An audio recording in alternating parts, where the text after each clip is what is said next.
LBC 97.3. Call 0845 6060 973. Text 84850. Tweet at LBC 973. This is London's biggest conversation with Nick Abbott. Yeah? Oh, it was a chill wind. It was in the 70s. An ordinary, perfectly nice summer's day. And yet, it felt like autumn. However, it's coming back. For the second day in a row, the Daily Express puts the weather... And I haven't seen them all week, but maybe they've been doing this every single day. The second day in a row, they put the weather on the front page. Get ready, it says. Warning, warning. 100-degree Fahrenheit heat wave on the way. Extreme heat to trigger violent thunderstorms. You're doomed. The scorching weather will get even hotter next week, with temperatures even hotter. Can you believe it? Is this fantastic or what? Particularly as we were led to believe that it was going to be another washout. I think that we had all convinced ourselves, we'd all submitted to the despondency that came with the thought of another washout summer. Not just this one, but for the next 10 years. That is what they said. And as soon as they'd said it, this happens. The scorching weather will get even hotter next week. Temperatures set to hit a near record 100 degrees Fahrenheit. That's 38 centigrade. Is it 38? Double it now. 32 is 38. And 64 is 70. Yeah, it's about 100. Forecasters say the searing heat is likely to trigger violent thunderstorms and death. They didn't actually say that, but death is written all the way through it. 91 Fahrenheit. Well, here it is in full. Britain got some respite from the stifling heat today as temperatures dropped below 30 degrees for the first time in a week. Yeah, it comes to something. I mean, you really know that you're in a fantastic period of weather when something in the low to mid-70s seems cool. Cool breezes and cloud. Yeah, cloud. That was a bit of a shocker. I got up this morning and oh, hang on a minute, where's the sun? Usually it's the other way around. How spoilt have we been? Cool breezes and cloud from the North Sea brought some fresher air to the east of the country, as maximum temperatures will be just 28 degrees in the south. That's what it was today, only 28 degrees at its maximum. But the longest heatwave for 7 years is set to continue next week, with the mercury expected to hit 35. And I keep telling myself that because, you know, when you're in a great period of weather like this, you think, oh, it's going to be awful soon. It'll be autumn in a minute. You know, there's this nagging depression. You can't really surrender yourself to how fantastic it is because you think, oh, well, it'll be snowing in a minute. But the realisation came to me today, and maybe I should have checked the calendar. We haven't even had August yet. How fantastic. I don't know about you, but I've felt short-changed somewhat for the last few summers, for the last 7, really. Dreary, grey, cool, dull. This is exactly what we want. And what are people doing about it? They're moaning and moaning and moaning. Showers and thunderstorms are going to hit the southwest tomorrow, spreading through the western parts of the UK on Monday. By Tuesday, heavy, thundery rain will be more widespread, and thundery showers are expected to cover most of the country by Wednesday. Oh, no. No, say it isn't so. Casualty department, here's the bad part. Casualty departments say they are being overwhelmed by patients suffering the effect of the heatwave. 500,000 people attended A&E last week. Good grief, more than at any other time over the past year, and probably in history. Tuesday is going to see similar conditions to Monday, but on Wednesday and Thursday it'll be 26 and 28 degrees, by which they mean cooler. It'll cool down to only 28 degrees centigrade. In London, firefighters have already tackled 1,000 grass blazes. Really? Grass blazes, you say? Want to score some pot? And they've been sparked by glass bottles left by picnickers or discarded cigarettes left by stupid people. The weekend will be cooler. Highs of 26 tomorrow. Temperature will rise again. We should see 35 on Tuesday and Wednesday. I'll never get tired of reading that. What a fantastic number. There is a chance that Britain will be hit by thunderstorms. The risk of a soaking will grow day by day. Oh, hang on. Wow, that's my dinner backing up on me. Sorry about that. I had to protect your delicate ears. There is a chance that a downpour is most likely to happen on Wednesday and Thursday, and that could bring, are you ready? You're not going to like it, a fall in temperatures. Yeah. A period of fresher and perhaps cooler weather is going to come in towards the end of next week. This is it. Grab it while you can. Rip off all of your clothes and run into the street. And that is the official position of LBC 97.3. 95 or 100 degrees next week. Forecast was made by Meteo Group. A terrible name for a company. Meteo Group. It doesn't really matter either way. Clunky. It tweeted mid-30 possible next week, making the UK hotter than anywhere in Europe, even more than Greece or Italy, which is redundant, particularly for a tweet, because Greece and Italy, last time I checked, still in Europe. Yes. Britain last saw temperatures this high in 2006, which is, it's like 8 years ago. What is your biggest bugbear? 0845 6060 973. There was something along those lines that came out in a study of people's biggest bugbear. I know what the biggest one is, but what are the rest? Biggest bugbear? When calling up a company, automated phone menus. You know, I had cause to call the American Inland Revenue Service.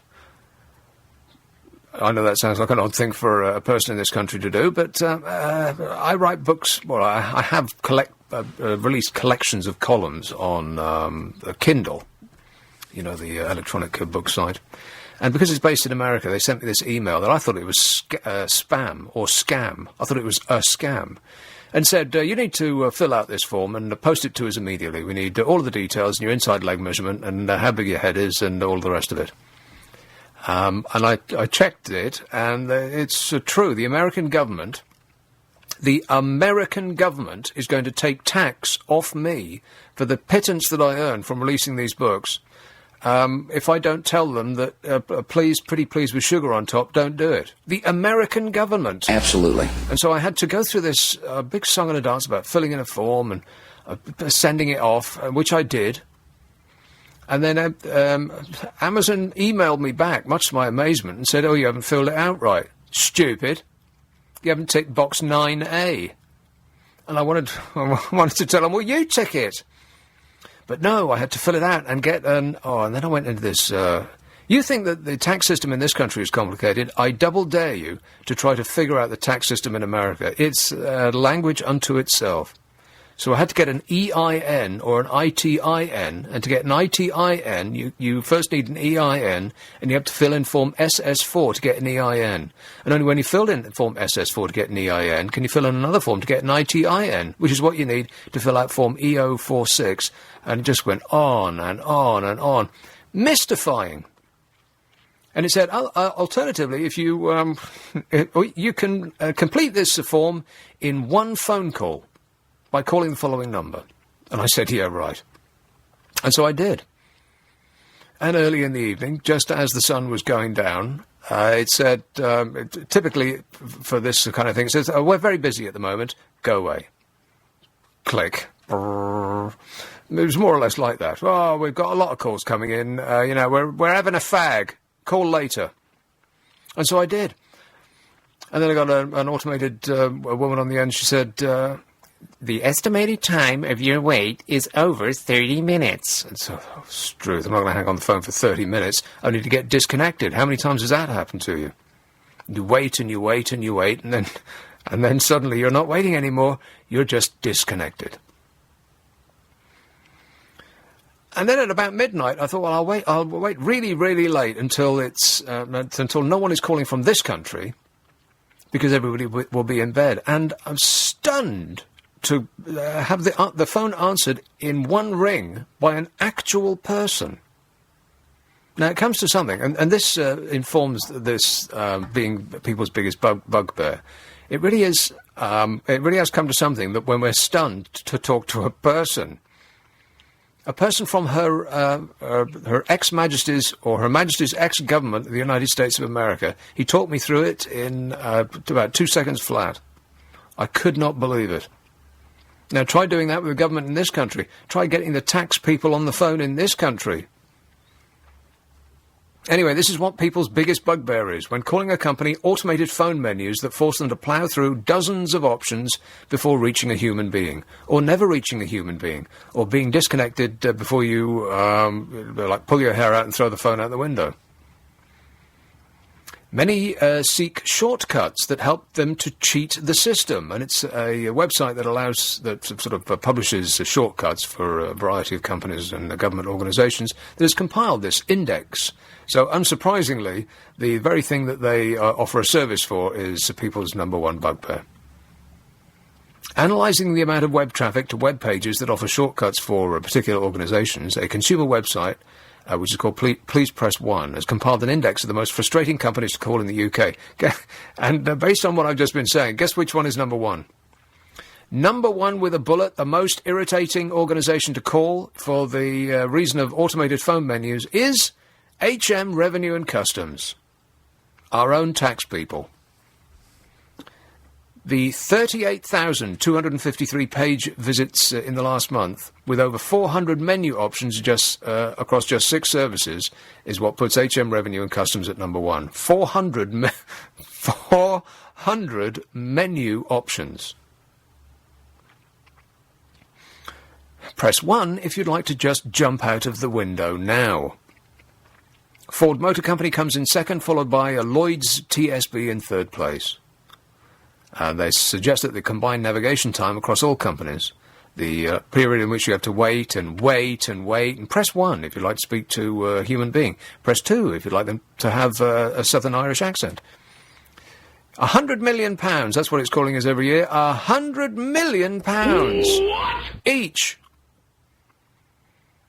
So that's the number one bugbear, according to a company that has looked into it and examined it with both hands. They picked it up and turned it around, and they put it back down again, and they put a label on it. 0845 6060 973. What is your biggest bugbear? Nick Abbott, LBC 97.3. This is LBC 97.3. LBC 97.3. Call 0845 6060 973. Text 84850. Tweet at LBC 973. This is London's biggest conversation with Nick Abbott. What number are you calling from? I'm calling from 0845 6060 973. First call, Whetstone. Hello, Fenella. Wow, that was quick. Wow, you're loud, Fenella. I'm in a good mood. Are you? Because I love LBC at night.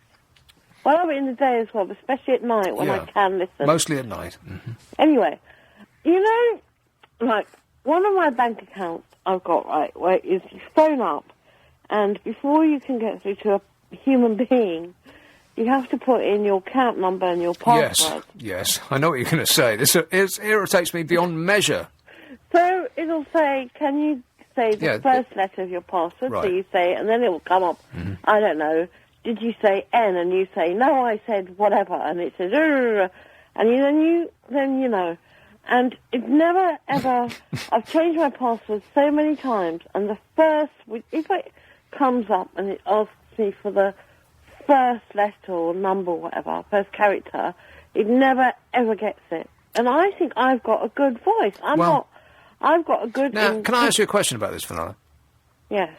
At what time of the day do you make this call? I make this Is it call... before or after your evening refreshment? I don't drink. Okay. So I'm not inebriated in any shape or form. No, you're not what?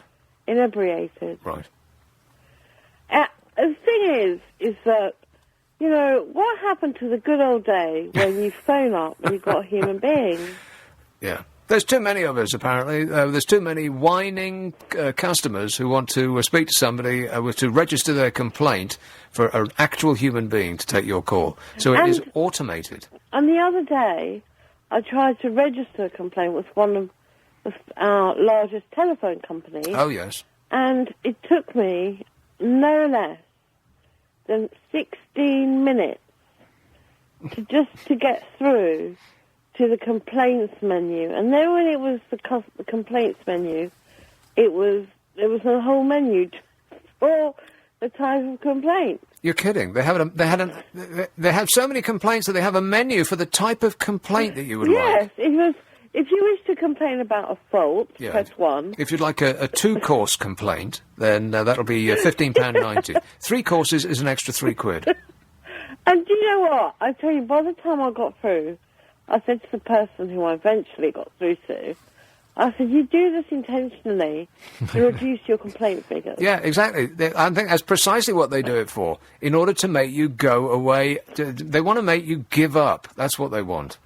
You know, when you first started, when we first started this conversation, all those many minutes ago, I thought you were going to say something else. I thought you were going to say that when you get through to a bank, they'll say, please press your credit card number in, that long 16-digit number on the front of your credit card. Please press it in. And so you go, oh, Stu, well, I haven't got my credit card with me, so I'll have to go and find it. Hang on a minute, and I'll nip to the thing in the hall. And so you come back with it, and you go, beep, beep, beep, beep, beep, beep, and that takes forever. And then it says, and when is it expired? So you go, beep, beep, and then type in what your name is. Okay, and then your mother's maiden name. Yeah, all right. Okay, now we have your account details. We'll put you through to a representative. And the first thing the representative asks is, who are you? I know. It's unbelievable. And they say that this digital age is supposed to be better. It's a what now? Better. No, what kind of age is it? Digital. It's a digital age. And it's no better. In fact, I think it's worse.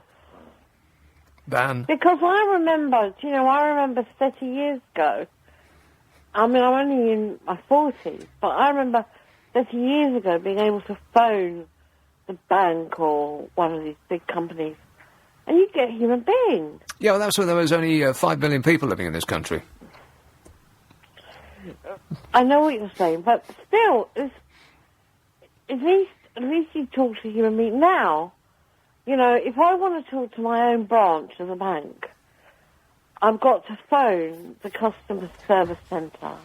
Yeah, then which will be in... got to put me through. It'll be in I Wales. can't phone direct. No, there is no such thing as phoning direct, Fenella.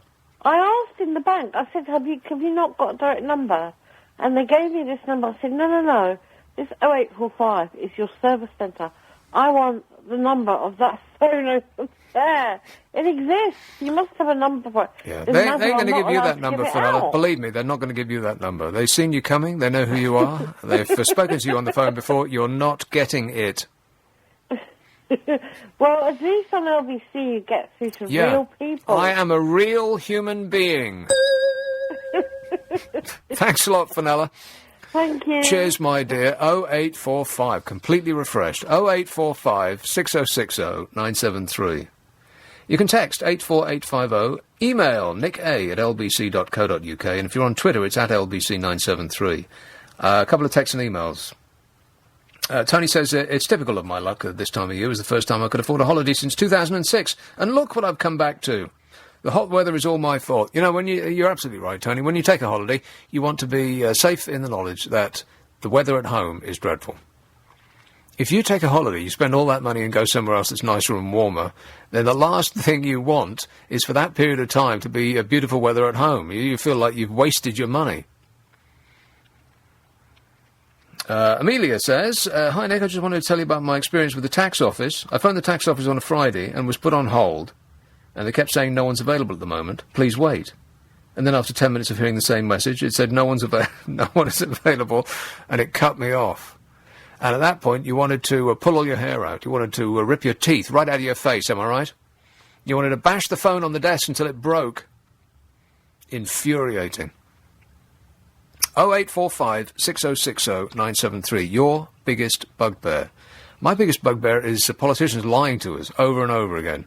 In the belief, perhaps, that we believe them, despite all the evidence that we shouldn't. We have been presented with volumes of evidence that we should not believe a word that a politician says. And over and over and over again, they lie and they lie and they lie. Oh, David Cameron was accused of that just yesterday. That was hilarious. Now, we had audio of that on yesterday's programme, but here it is, the news in full. As MPs began their 6-week summer recess, The Prime Minister kicked back at Lord's Cricket Ground in North London to catch England batting their way to 361 all out. I have no idea what that means. The Prime Minister refrained from using his privileges to nab the best seats in the ground and sat among members of the public to watch the game, or ordinary, honest, hard-working families, as he would put it.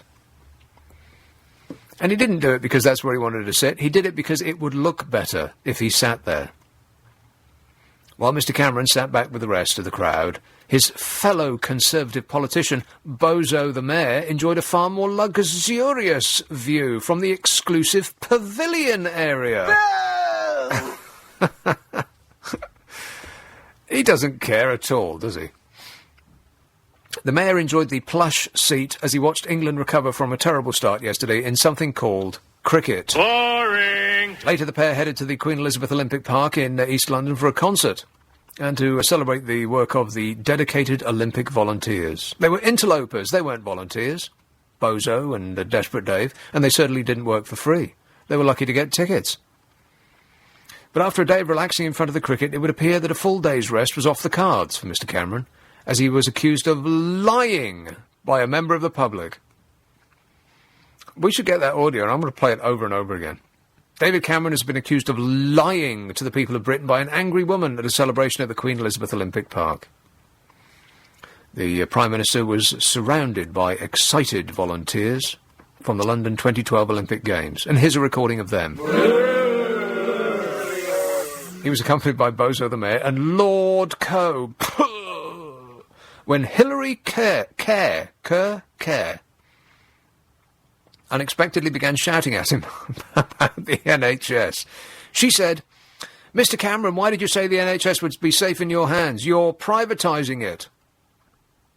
And the Prime Minister, who was right next to Mrs Ms Kerr, said, "Well, it is safe. We're saving the NHS. We're putting more money into it." And he sounded really ineffectual as he was saying it. He sounded like a man who was put upon. "But we are," he said. "Stop picking on me." He said, "It is safe." And Ms Kerr shouted back, "Why do you lie to the British people?" Liar! As the dense crowd around Mr Cameron looked on, one man shouted in support of him, saying, "We're with you." Really? Well, we don't have audio of that. That's the first time I've heard that. "We're with you." "Oh, you're so fantastic."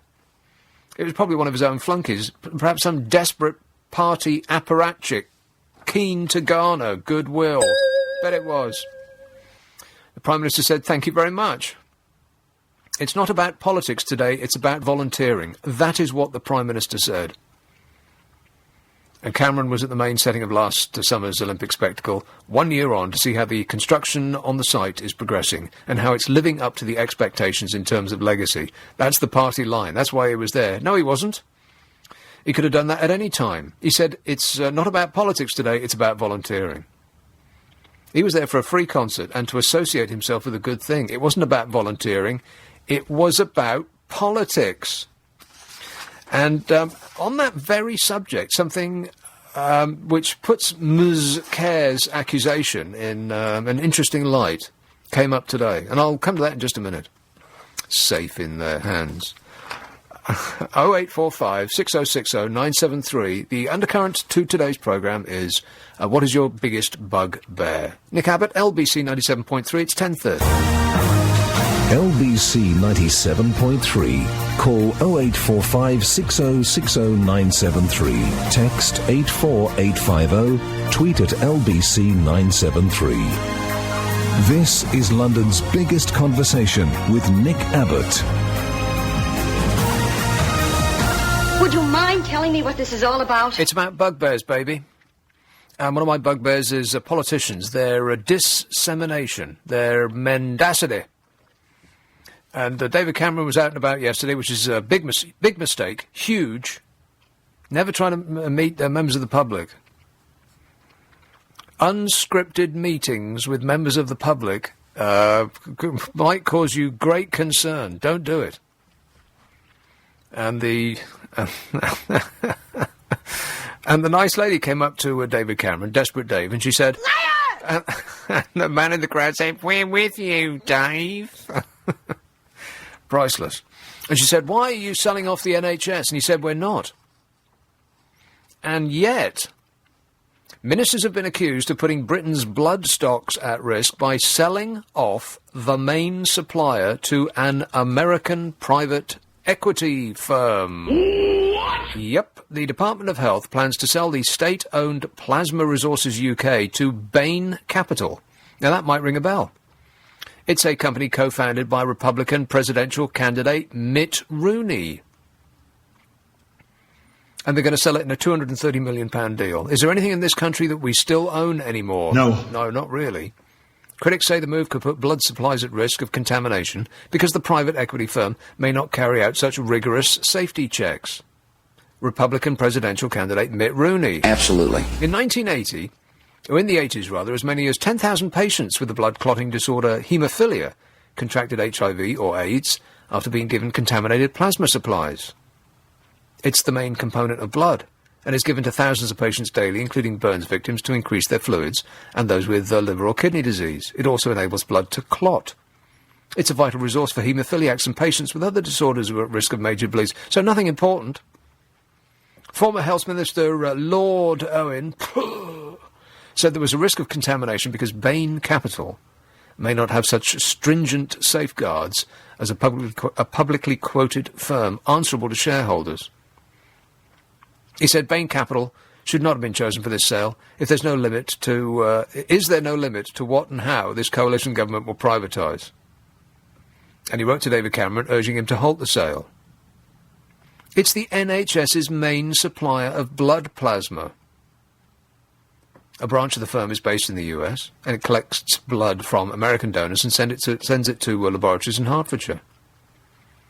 Vince Cable warned yesterday that the blood donor system may be put at risk by thoughtless commercial activity. However, the business secretary said if the basic principles of the blood donor system are preserved, I wouldn't want to stand in the way of the government deriving some revenue from it. And once you derive the revenue from it, you ain't deriving the revenue from it no more. Because once it's sold, it's gone. Everybody wants an instant, well, not everybody, but politicians want an instant return. Never mind about the future, they want the money now. Short-termism, it's what will do us in the end. In an academic paper, Dr. Lucy, an expert in infectious diseases from the London School of Hygiene and Tropical Medicine, urged against the sale. She said plasma supplies have a long record of being operated on a not-for-profit basis, using voluntary donors where all the necessary checks take place. The difference with the commercial firm is that they will want to have as many donors as possible and be looking to secure large profits first and foremost. It's what companies do. She says this amounts to the government abandoning UK blood products users to the tender mercies of the cheapest supplier. What could possibly go wrong? We're with you, Dave. Finchley, hello, Freddie. Hello, how are you? Great, mate. Love the show. Thanks. Telephone answering systems. Yeah. I was interested to hear your story about phoning one of them getting through at midnight. Yeah, this was This was the American IRS. Because I have a suspicion that a lot of these firms that have these automated answering machines, all the staff go home after hours, but the automated answering machines stay on. Yeah. So they say, press 1 for this, press 2 for that, press 3 for that. And once you've gone through all the options, they keep you on hold and hold and hold and hold and hold. I reckon there's no one there. I think they'd be more truthful just saying on the outset, call back at 10 o'clock in the morning. Yeah, or as it used to be, they would just ring and ring and ring and ring and ring, and nothing would pick it up because there was nobody there, and there was no such thing as an automated telephone answering system. And better still, you wouldn't get charged for that. Exactly. And funnily enough, I don't know whether you've heard the song on YouTube all about answering machines. No. There's a song I think it's called Moaning About Phoning, performed by a West End musical star called Myra Sands. Well, it sounds like a hit to me. Well, it's one of these, it's basically the whole song revolves around press 1 for this, press 2 for that, press 3 for that. It's very, very funny. And it's on YouTube. It's on YouTube. It's called Moaning About Phoning, and it's performed by Myra Sands. Well, I will look it up on the World Wide Web. Thanks very much, Freddie. Thank you. Cheers, mate. 0845 6060 973. Bugbears. What is your biggest bugbear? Now, if this isn't an opportunity to get stuff off your chest, I don't know what is. Some texts and emails. Hi, Nick. It always annoys me whenever I ring up a local bus company, even in the blazing heat, and the whole music is, and the hold music is always rocking around the Christmas tree. You're kidding. Name that company. The music that you hear when you're put on hold at the local bus company is rocking around the Christmas tree. Mark says people who answer a question by saying "so" at the start of their reply. They're usually young, hip media PR types on TV. So annoying. So at the start of their reply. When people say things like that, or any of these things, it's usually to give them an opportunity to think. There was a study relatively recently that suggested that people who say a lot are usually the more intelligent, rather than people who can just construct a sentence in, without saying a lot. Because they're thinking about what they're saying, rather than just like a stream of words pouring out of their mouths. Steve says, I phoned the tax office on Friday, I pressed 1 for payments and got through straight away.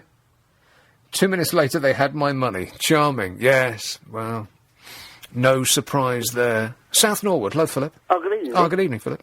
One of the things that annoys me, if it's a bugbear with me, is that when I get on the Croydon tram to go into central Croydon, a lady will come and sit down next to me and start to do her makeup.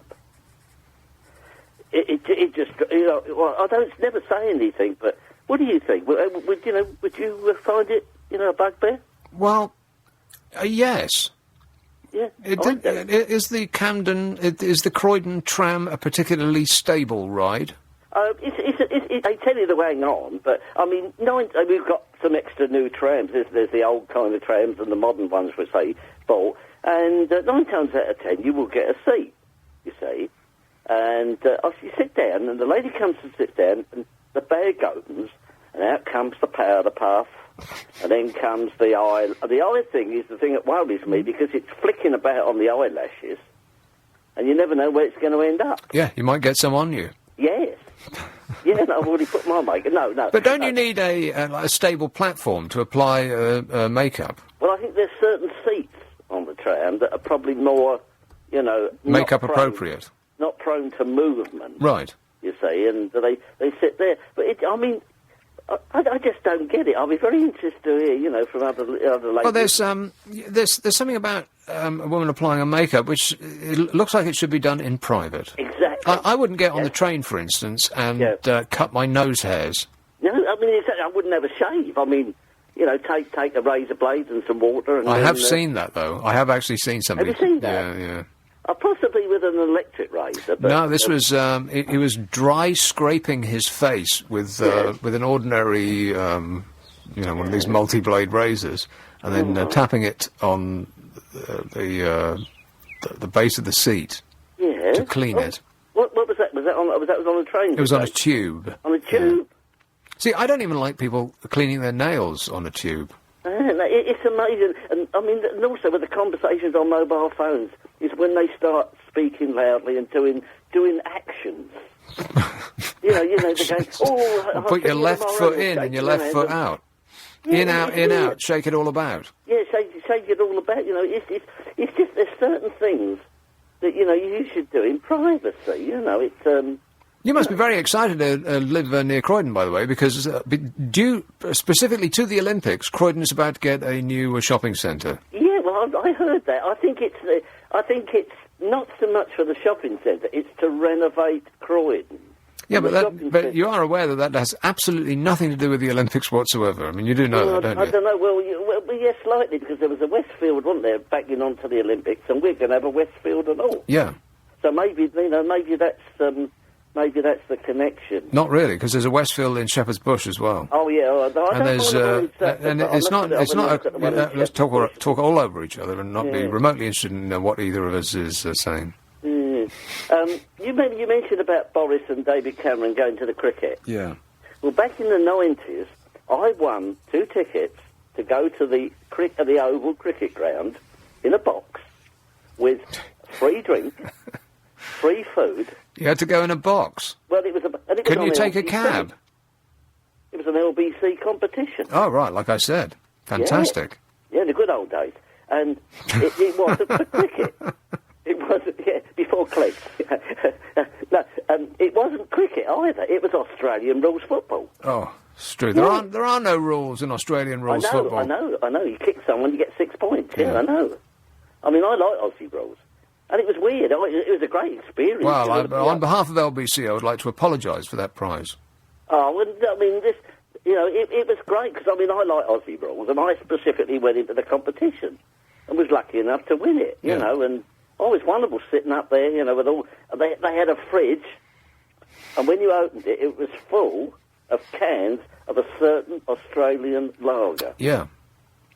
Well, like I said, I would... I'd like to congratulate you on winning that superb prize. It was really wonderful. One other thing, have I got time for one more? And another thing. Yes. I went with a friend today, and you'll never guess what one of the banks in Croydon was doing today. Were they cheating their customers out of money? No, they were giving people with dogs free chipping. Say that again. You can take your dog along to the bank. Yes. And they would chip your dog, put a chip in your dog. Oh, I thought you meant they were giving them free chips, no, as in, well, they were, yes. So yummy. No, not the chips you eat. The chips they put inside them. So right. If your dog is stolen or lost, right, and it turns up at a the vet will be able to scan it and say, oh, that's Bozo. Yeah. From... If it bites somebody, then the recipient of the bite will know who to sue. Well, which happened just lately with a cat. Did you read about that? Yes. Yeah. It's amazing the things that that do come up. So the banks are sticking chips up dogs. Is that what you're saying? And the funny thing is, as I say, it was on today, and it's on tomorrow as well. So if anybody wants to take their dog into Croydon tomorrow, they can get it chipped for free. Well, what excellent advice. Thanks. Cheers, Philip. Thank you. Well, now I've heard it all. 0845 6060 973. Speaking of banks, by the way, there's another banking scandal that's about to hit. Well, it's hit already. And they're calling it mis-selling, but it's not mis-selling. It's cheating, lying and stealing. Mis-selling. I know I've said this before, but if you walked into like Sainsbury's or Selfridges or any other store and put one of their goods up your jumper and walked out, then you would be accused of mistaking. But you wouldn't. You'd be accused of stealing. When it's a bank, it's mis-selling, not fraud. Millions of bank customers mis-sold useless credit card theft insurance are set for payouts from a £1 billion compensation fund. Customers of HSBC, Barclays, Santander, NatWest and Nationwide will be paid compensations over the next few months. No other banks are available. Isn't that all of them? It follows an investigation last year by the Financial Conduct Authority into CPP, a company which sold so-called card and identity theft cover via banks between 2005 and 2011. A period in which the banks were certainly very busy trying to extract as much money from you as they possibly could. They're still doing it, by the way. The City Watchdog found many... I wonder if the City Watchdog has got a chip up it. The City Watchdog found many debit and credit card customers were duped into buying these policies, which offered unnecessary cover if you lost your credit card or were victim to identity fraud. This is priceless. These policies, which together cost £120 a year, £120 a year. And they promised cover of up to £100,000 if crooks went on a wild spending spree with a stolen card. But the thing that they didn't tell you was, you were already covered for this. You already had this insurance. It's automatic and free. They were selling you something that you already had, but you didn't know that you had because you hadn't actually paid for it because it's free. And they were charging you £120 for something that you already had. Beat that. Customers who thought they would be covered for up to 60 grand in losses suffered through identity theft, later found out that this was for legal or administrative expenses and not for the fraudulent debts run up. But the cost of meeting such debts is usually met by the bank itself, triggering doubts about why customers even had to pay for such a policy. Well, there's no doubt about it. It's because it earned them a ton of money. I swear. What else can possibly be uncovered? What's going to be next? The banks will shortly begin sending out letters to affected customers with details of how to claim. I sincerely hope that you, dear listener, are one of those people. The compensation will leave banks with an estimated £1 billion bill, but it could be higher. This will add, so says a newspaper article, this will add more financial strain to banks, on top of the £10 billion recompense already racked up for mis-selling payment protection insurance. Except there is no financial strain on the banks because we've given them billions and billions and billions of pounds of our money for free, in the hope that they will lend it back to us at punitive rates. And they aren't even doing that.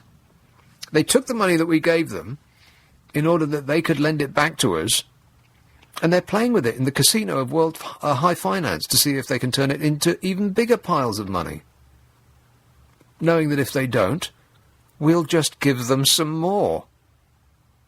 And still no one's charged, and no one goes to jail, and the situation remains the same, and the banks run the world for the benefit of the banks, and to hell with the rest of us. They can lie and steal and cheat and defraud and dupe the public all they want, safe in the knowledge that the only thing that will happen to them if they get caught is that they'll have to give some of the money they took from us back. It's priceless. The bank sold or renewed as many as...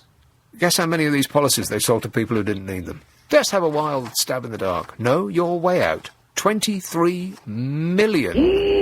23 million. Staff used high-pressure sales techniques to convince customers to take the policies out.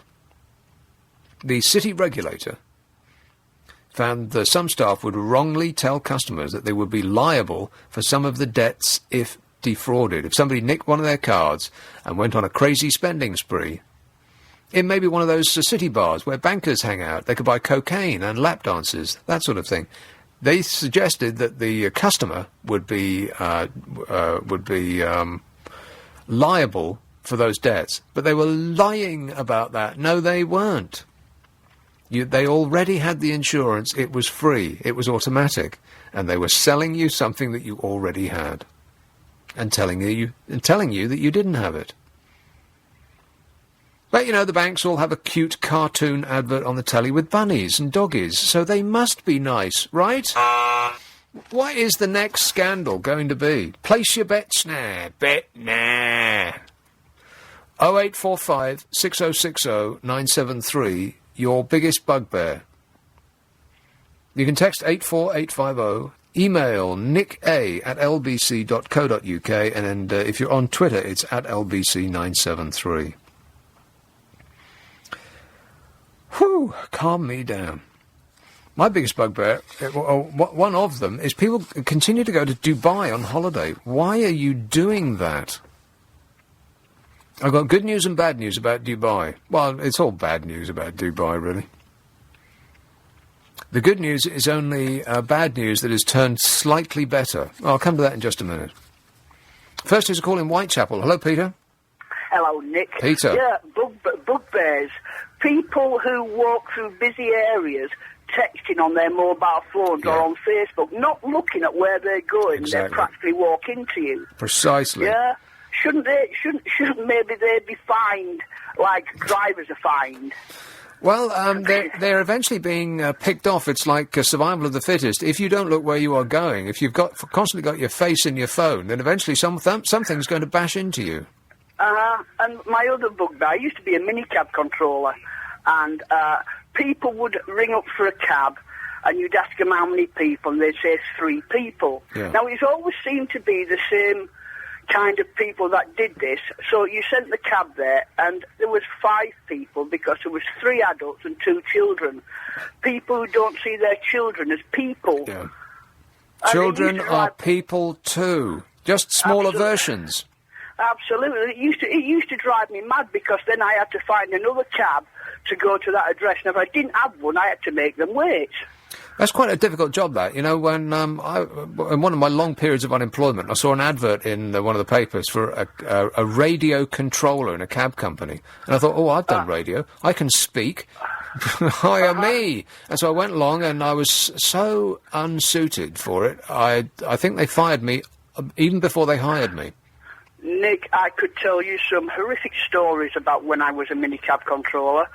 Some horrible things that happened. It can be a dangerous job, trust me. What, sitting there in an office saying, Listen, Nick, Wilton Street, or Wilton Street just... I've had a shotgun pointed at me. I've had a guy bleed to death in my arms before the ambulance got there. I've had guys come into the office looking for a driver and they've come in with hammers. I've had a woman who came I had to bring her into the office because she'd obviously had a nervous breakdown. She'd been missing from the hospital for 2 weeks. Honestly, Nick, especially night time, it can be a really dangerous job. Whereabouts was this? In Peckham. Peckham. Oh, well, you should have said, Peter. Peckham, notorious. Yeah, lovely place, isn't it? All right, Nick. well, thanks for the bad news, Peter. Thank you very much. Cheers, Bye-bye. mate. Ta-da. There's another career that is now closed to me for the preceding horrible reasons. 0845 6060 973. Bugbears, please. You can text 84850. Email nicka@lbc.co.uk. And if you're on Twitter, it's at lbc973.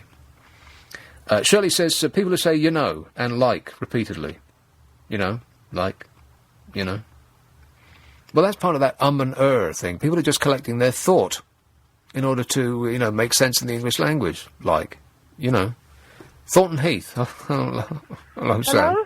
Yes, Sam. Yes, bugbears. I've got a few, but I don't like it when I'm on the bus on transport. No, neither do Public I. Transport and people. Oh, I see. People are sneezing behind me, and I always wonder have they put a hand over their mouth or not. You get that breeze in the back of your hair. Yeah. Yeah, then I move away. I move away from them. No, so do I. If somebody starts sneezing and coughing and that on the tube, then I see. I can't lose my voice because it's the only thing I've got. It's the only way I can make a living. And so Yeah, really? I just get up and move, and then they give you dirty looks. Yeah, I mean, everyone knows coughs and sneezes, they spread diseases, Yeah. so... And it rhymes, too. I know, and another thing I don't like is, you know the checkout, you know, when you put items through the machines, I don't like the machines at all. I hate them. I just refuse to use them I because really they don't never, like them. ever work. And then you get each item, you're looking for this barcode, and then you're turning around and round, and then you get the next one. It's really irritating. I think the find people who it are on the actual proper checkout tills, which are sited right next to the automated ones, with this constant cacophony all day long, where they say an unexpected item in the checkout area, they must be losing their minds, those people. To have to sit there seems, with that, all day long, seems like a cruel and unusual punishment, Sam. And also noisy children on the bus. You know the kids hour when they come from school on the bus. Well, it's about to get worse. And it's so loud. It's about to And get they worse. Go and sit in all the seats for the elderly and disabled. They sit there and they just sit there. They Yeah, don't well, even think. Nick Clegg has just said that kids are going to travel for free, so it's about to get worse, and you'll be able to discuss it with him in full, at volume, on LBC 97.3. This is Nick Abbott. Your bugbears, please. 0845 6060 973. LBC 97.3. Call 0845 6060 973. Text 84850. Tweet at LBC 973. This is London's biggest conversation with Nick Abbott. When do I have a complaint? I'll go ahead, complain. 0845 6060 973. We're talking about bugbears this evening. You can text 84850, email nicka@lbc.co.uk, and if you're on Twitter, it's at lbc973. But I'd much prefer if you phoned 0845 6060 973. One of the things that I cannot understand, and there's so much evidence piling up that you shouldn't go, is why people can insist on going to Dubai on their holiday. Why do you do it? It just seems so bizarre, for so many reasons. You know, okay, so there's this excuse me. Oh, I think I've swallowed a bug. Hang on a minute. Ah, that's better. Oh, that was quite bizarre. Why do people go on holiday to Dubai? I don't get it. There's sun there, of course, but there's sun everywhere. You can go to Spain. Spain's got sun. Greece has got sun. They're desperate for your money. Dubai don't need your money. 3 British men convicted on drugs charges earlier this year in Dubai are back in the UK today after being pardoned during a Ramadan amnesty, according to diplomatic sources. Saneet Jir, 25, Grant Cameron, 25, Carl Williams, 26, were arrested last July while on holiday in the Gulf state after synthetic cannabis known as spice was found in their car. Want to score some pot? And at the time I remember reading about this, and synthetic cannabis called spice had been outlawed maybe a day or two before it was supposedly found in their car. They denied that it was there. They said it was a fit-up or it was a plant. Well, of course it's a plant. It's a synthetic plant. The trio were jailed for 4 years. Prime Minister Desperate Dave raised the case with the Emirati President Sheikh Khalifa bin Zayed Al Nahyan in May. Crazy name, crazy guy. And talks have been continuing through other official channels. Talks. Yeah, I'm sure they were along the lines of, do whatever you want. Now, about those oil deals and the weapons contracts. Talks.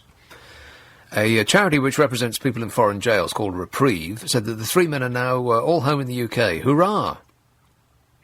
All 3 men from East London are believed to have been released under a legal device which permits the Emirates to free criminals during the holy month of Ramadan on humanitarian grounds. So it's slightly good news, but it's bad news as well, because they were put in jail for 4 years. The men claim that they signed documents in Arabic, a language none of them understands, following their arrests after they were threatened with guns to their heads. One of them also reported having electric shocks administered to his testicules. And the police deny these claims. Well, they would say that, wouldn't they? Reprieve investigator Kate said, "The release of Grant, Carl and Saneet is welcome, but long overdue. They were treated appallingly by Dubai police, who still have serious questions to answer. We're glad that they're all safely back in the UK, but the UAE's terrible record on torture must not be forgotten." Correct. So that's the relatively good news, but there's much, much, much worse news. Also from Dubai. And if this doesn't put you off going there forever, then I don't know what will. Then I'm all out of reasons. Strike it off your holiday list. A Norwegian, and there's nothing good about this at all.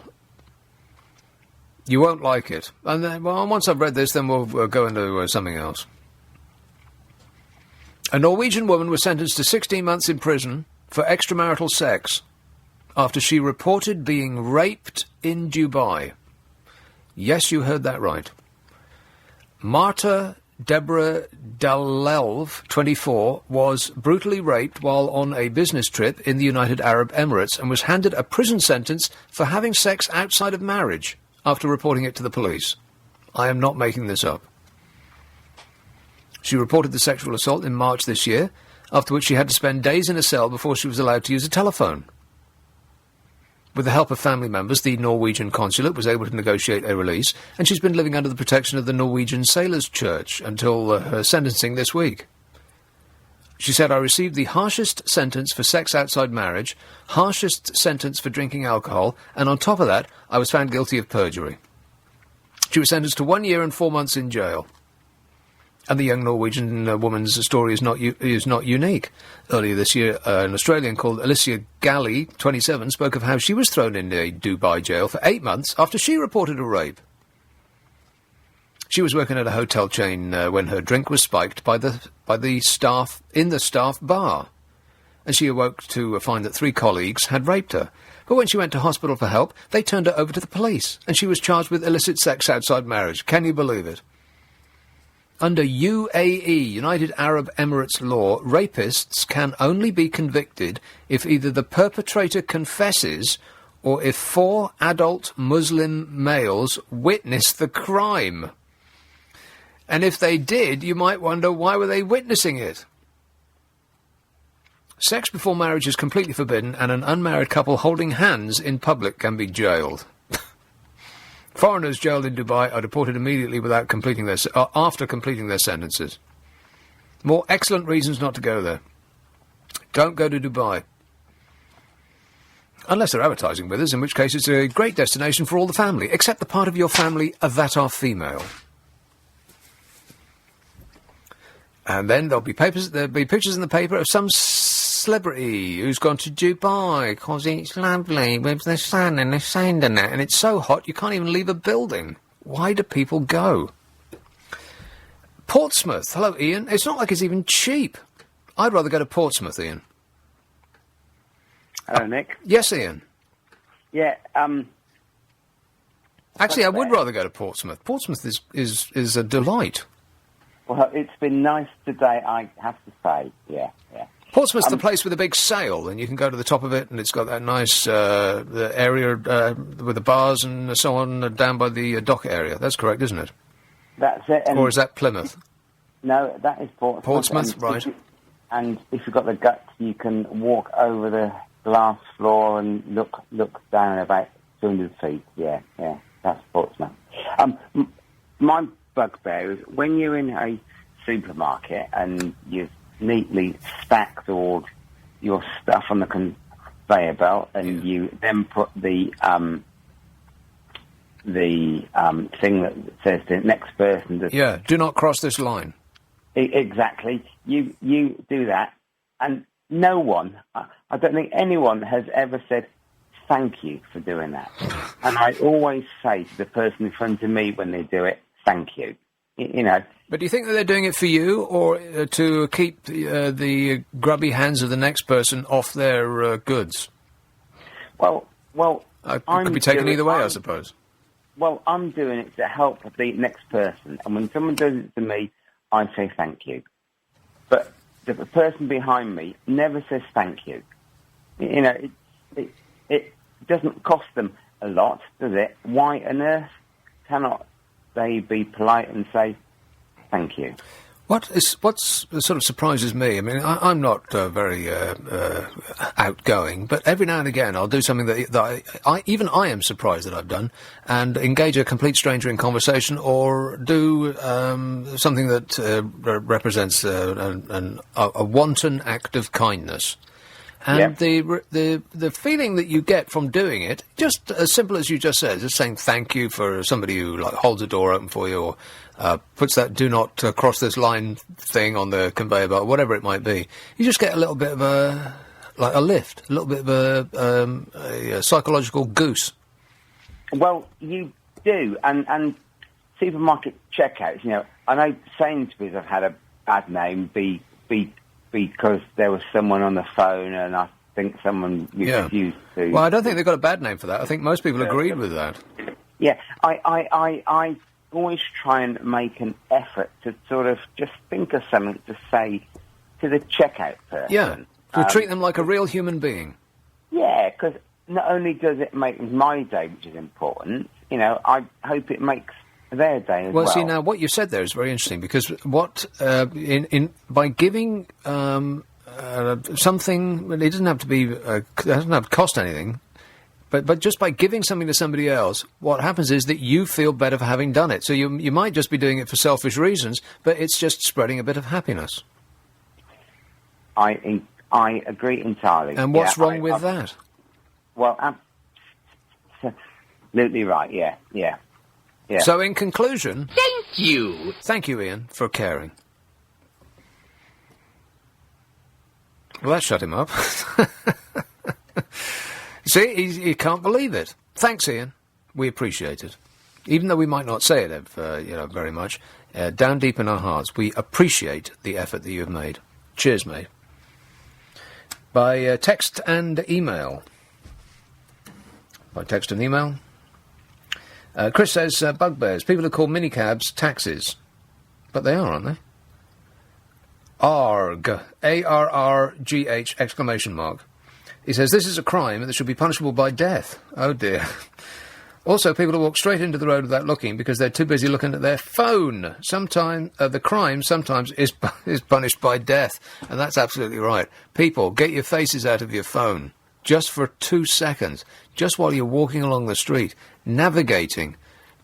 Stop looking at your phone. Nothing's that important. I have a caller who apparently has a bad experience that he had in Dubai. He's on the phone in just a minute.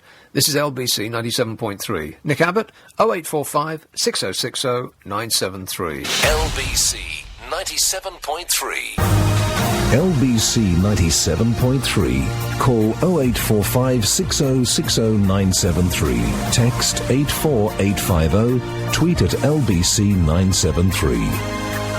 This is London's biggest conversation with Nick Abbott. Are you trying to tell me that this is your act? Sadly, yes, this is all I have. Here is what may be a disturbing story about Dubai. Hello, Shah. Hello, Nick. How's it going? Good, thanks. Yeah, I mean, I don't know where to start, to be honest. I had several experiences. I'm just going to highlight two. One was in the airport. It wasn't basically I was discriminated against. This is based on my Dubai Airport. Yeah, Dubai Airport. Yeah, that's just before I checked out from the checking station, whatever. And one of the well, you were going into Dubai or coming out? Yeah, I was going into Dubai. Right. Into Dubai. I went to Dubai for two reasons. One, for a quick holiday. I wanted to visit one of my uncle who does business there. He does a trading business over there. All right. And yeah, so basically the experience pretty much kicked off just after I checked out of the Dubai airport and wait for the cab to go to my designated address. And one of the staff in Dubai airport, he actually held me back for some reason. And he wanted to check my passport and say, "What's the?" And obviously, I knew how to speak Arabic fluently, and he was trying to speak English to me. I just spoke Arabic with him and said, "Why is there a need for me to show my passport again?" So I just showed it again, just to like avoid a long possibility of avoiding a long, lengthy conversation. I just showed it and I just left. Yeah. You know, and the other story which I wanted to highlight. Wait a minute, that was it? No. There's another big story. There's another one. That was the first instance. Now, he was speaking Arabic very fluently, and he was being blatant, very discriminatory, purely based on my skin color. He didn't know that I knew how to speak Arabic, and they were like literally speaking behind my back, because I'd done an undergraduate in Arabic studies here in London. Now, the other big story which I wanted to highlight whilst I was in Dubai is whilst I was with my uncle in the beach. And normally what they do, and I don't think this happens anymore, but back in the days what they would do is that, the construction workers who work in Dubai, majority of them come from the Indian subcontinent, where my parents come from. Because I'm originally Bangladeshi, although I was born and raised in Britain, my parents come from Bangladesh. Right. And majority of these construction workers come from those subcontinent countries, India, Bangladesh, Pakistan, what have you, yeah? And basically, they saw both me and my uncle, because we have a darker complexion, they saw both of us, and they automatically, they assumed we were part of the construction force, even though our dress showed it otherwise. Our dress code was completely different, was professional, and yet they wanted us to go, get away from the beach from the other foreigners, so-called foreigners, because at the end of the day, we were tourists. And they wanted you to get off the beach? Yeah, the beach, so that we don't disturb other holiday makers. And they didn't know that we were actually holiday makers. And they said, and obviously, again, I was speaking Arabic with them, telling them that, look here, I'm from the UK. And they said, okay, you may be fine if you can show evidence that you are from the UK. And it came to a point where, literally, I was so discriminated against, and I was so angry. I was speaking to them in Arabic, I was speaking to them in English, and yet they couldn't buy into the fact that I was actually a tourist from the UK, speaking to them as articulately as I could in English, in Arabic. I became so desperate, I even spoke Bengali to them, you know what I'm saying? It just came to a point. I was under such psychological tormentation, literally. You were just pulling languages out of the air. Did you try French? Yeah, just pulling languages. I was pulling pulling every single last trick left in my book, you know what I'm saying? But at the end of the day, they did, I just don't like that. It took up to 2 hours for them to, at the end of the day, I had to go back to my hotel, which was quite next to the beach. They literally followed me as well. I became so scared. And they checked my passport, and my passport says Shah Mohammed Mia, and then it says born and raised in Britain, born in London, and yet they're asking me even more questions. They say, what, unbelievable. It came to a point why they even said, why do you have the name Muhammad there? I was like, are you having a laugh? Are you having a laugh? Look, I was speaking Arabic. Well, you see, the bit of this I told them, Nick, are you not a Muslim? I'm a Muslim. What's going on? Every Muslim. Well, the part of this that disturbs me most is that they don't allow construction workers to enjoy the beach. Yeah, I mean that came on it wasn't a panorama program on BBC. It came on one of the programs on BBC One and BBC Two with regards to this. Why most construction workers, because they're trying to live up to this expectations where Dubai is a popular tourist destination. They just don't want construction workers who don't necessarily dress as professionally as tourists do. They don't want them to They don't want to be seen in public. They don't mind them building the place, but they just don't want them actually integrating in any way, shape, or form. Exactly. Well, would you go back? I would go back purely on a family basis, not for a holiday. I just hated it. Even from a holiday perspective, Nick, I hate it because it's too artificial. I mean, I don't know. What's next? What are they going to build next? I heard they want to build a Big Ben, I don't know, an Eiffel Tower. I just don't understand. I mean, there's nothing natural about Dubai. I'm not saying this because I love Arab culture, not because purely from my religious faith, but I like it because it's like, this whole Lawrence of Arabia kind of thing. Well, it's born out of desperation because the only thing that they have is oil, and that is a finite resource. It's running out, and so when it runs out, then what have they got? Exactly, yeah. I mean, if I was to recommend your listeners to go to one Arab country, definitely I would recommend Oman. Believe me, it's such a beautiful country. It's just pure natural oasis, pure natural beauty. So all right, well, you want to go I'll somewhere, please stick go to it Oman. on my list as long as the weather is clement. Exactly, and do not go to Dubai because we already have a shard in London. We don't want to see another shard in Dubai. So don't go over there, and please go to Oman because it's a beautiful country. And there's so much richness there. Please go there. Other countries are available. Thanks a lot, Shah. 0845 6060 973. I'll put it on the list. It's a big list, and it'll be right at the bottom. There or thereabouts. Italy, right at the top. France, yes. Spain, of course. Portugal, perhaps, if there's time. Where else? I'd like to go back to America one of these days, but it's so far away. And you just feel dreadful once you get there for about a week. And then it's time to come home again. It should be placed somewhere else. For convenience. Crystal Palace. Hello, Steve. Hello. One thing to start with is the school kids in disabled and elderly base. Say that again. All the disabled base. Base? Which the lady spoke about at 11 o'clock just before the news. Disabled bays? But it's not bays, it's an area. Seats on a bus? Is that what you're talking about? Yeah. Right, okay. The children sit in disabled seats on a bus. Yeah. Well, now, right, okay. But that's if there are no... Yeah. No, but I'm disabled. Oh, okay. So if you're... All right. So wherever you go, there is a disabled person present. I am the which would be, that's exactly what I'm saying. Because that was going to be my question. Because if they're sitting in a seat and there's no disabled person present, then that's okay. But if one becomes present, as in you, then they still sit there? They don't move? No, they sit there. I'll kick them out of the way. Well, I would imagine that one of the reasons that they sit there, well, it's two. Ignorance is one, and also they don't want to draw attention to themselves by doing the right thing, because their mates might make fun of them for doing the right thing. That seems to be the way we've... other elderly people standing up, but they still just sit there? Yeah, okay, well, I'll go with the first thing then, ignorance. Yeah. All right. Thanks a lot, Steve. I thought you might. 0845 6060 973. Edward says I get cross with people who wear their rucksacks. Yeah, me too. And sometimes you need to correct them. These people need correcting. He says I get cross with the people that wear their rucksacks on their backs while using the crowded tube and pushing the germ-ridden things up to my body. Really? I never associated rucksacks with germs, but okay then. It's just irritating. You should always put your bag where you're thinnest. And it doesn't matter who you are thinnest where your feet are, and you're widest where your shoulders are. Most people are widest where their shoulders are. And if that's where they've got their bags, then they are increasing their girth. Most people in London do not need their girth increased. I bet I've got that right.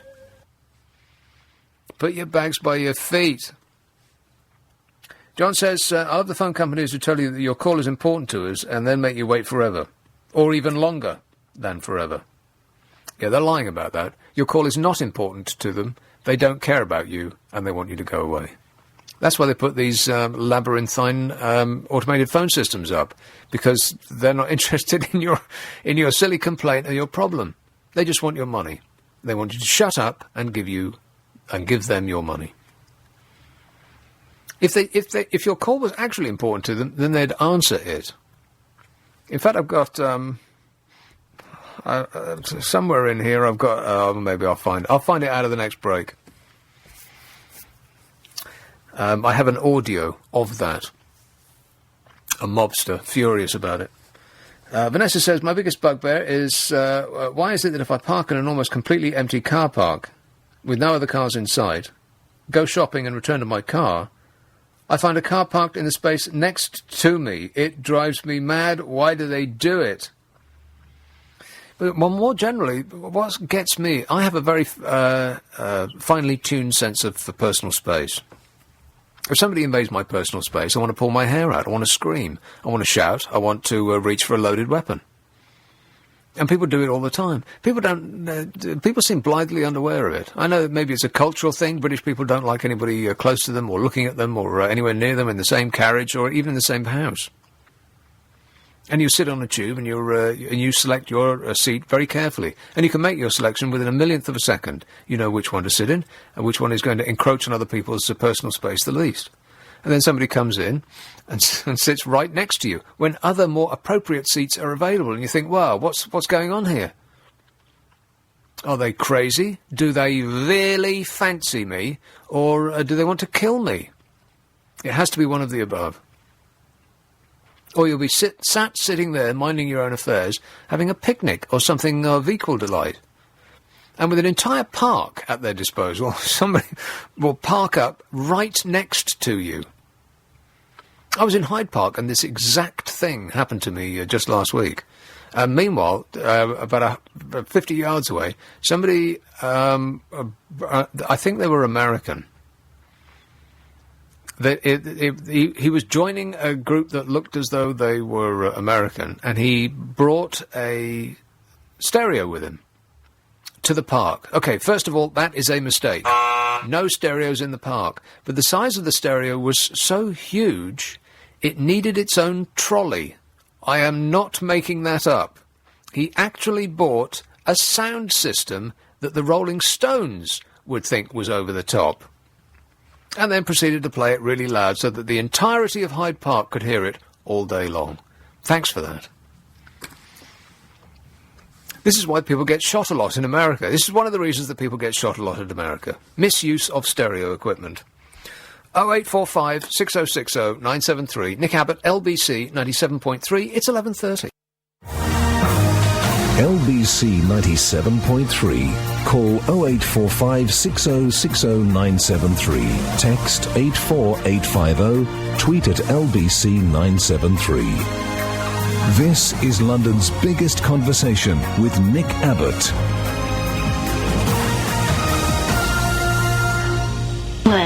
Words, more words. I was trying to find it and I can't find it. There's a little bit of audio that's got Tony Soprano going... he flips out. I can remember it well. He's in therapy, and he goes berserk about phones and being kept waiting. And if they actually thought my call was important, why don't they answer the phone? Says Tony. Finchley, hello, Mariam. Oh, hello, Nick. Mariam. Nice to talk to you, and lovely to have some laugh. Well, you've got to have a laugh, ain't you?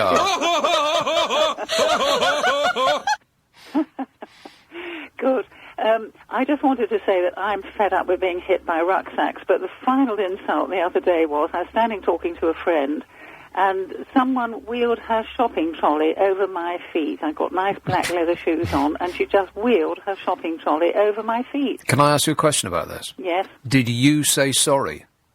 No. Right. Because that is the English way. She said sorry. She did say sorry, but it was so extraordinary that she did it. I mean, this was out in the street. I don't mean a food shopping trolley. I mean, Oh, one of those pulley things. Yeah, one of the pulley things, yes. And, of course, I got the marks of the shopping trolley I on bet my you, black leather shoes. I bet you look fantastic in a pair of shiny black leather shoes. But usually it's rucksacks that I get hit with. Yeah. And people swing round, don't they, without realising. Well, how can they not realise, though? This is what mystifies me, is how other people act without... You see, I would never do that. If I got on a crowded tube train, for instance, you don't sound like the sort of lady who would get on a crowded tube train, Mary, and maybe I'm wrong about that. I frequently get on a crowded tube train. Right, like I said. You sound like the sort of person who gets on a crowded tube train a lot. And this, I would never...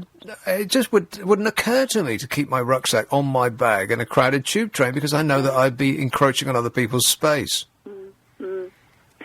You were talking also about this seats for disabled. My husband's not disabled, but if we get on the bus or tube and there isn't a seat for him, I say in a very loud voice, and I think I've said this on LBC before, "Oh, do you need to sit down, darling?"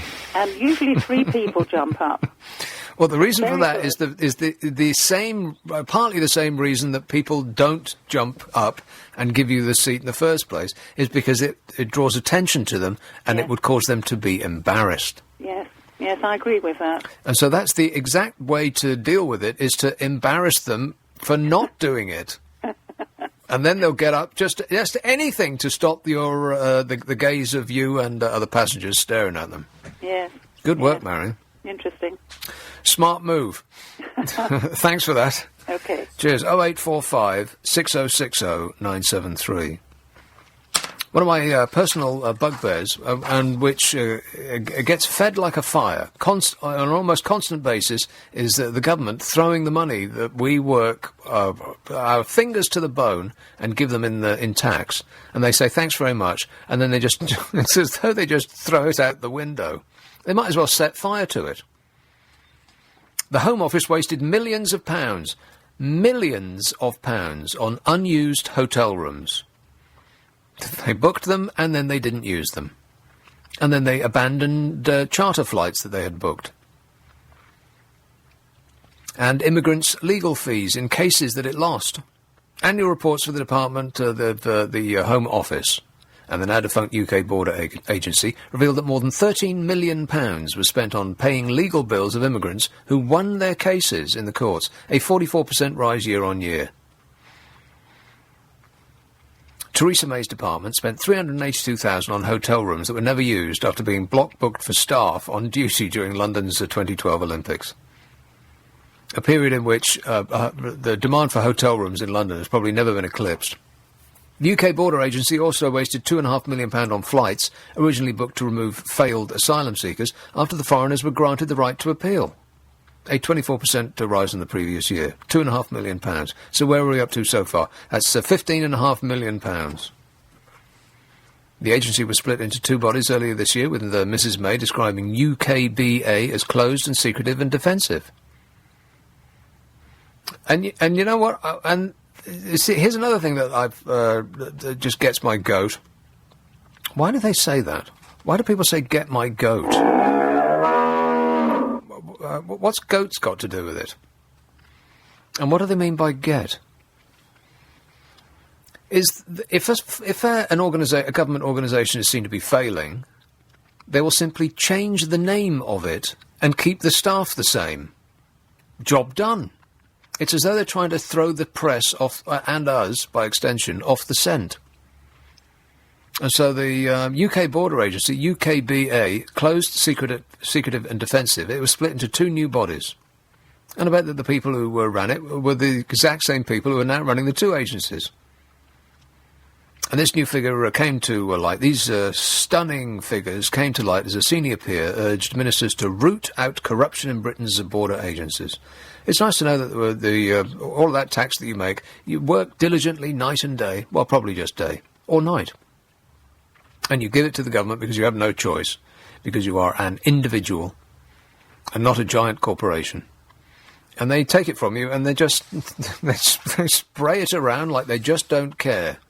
And one of the ways that they do it is, or one of the reasons they do it is that they actually don't care. They're not really that bothered, and they're busy thinking about the Office Junior, who they really fancy, or they're thinking about the weekend, which can't come fast enough, or their holidays, or whatever it might be, or they're too hot, or they're too cold, or someone's used their cup, and where's my coat hanger?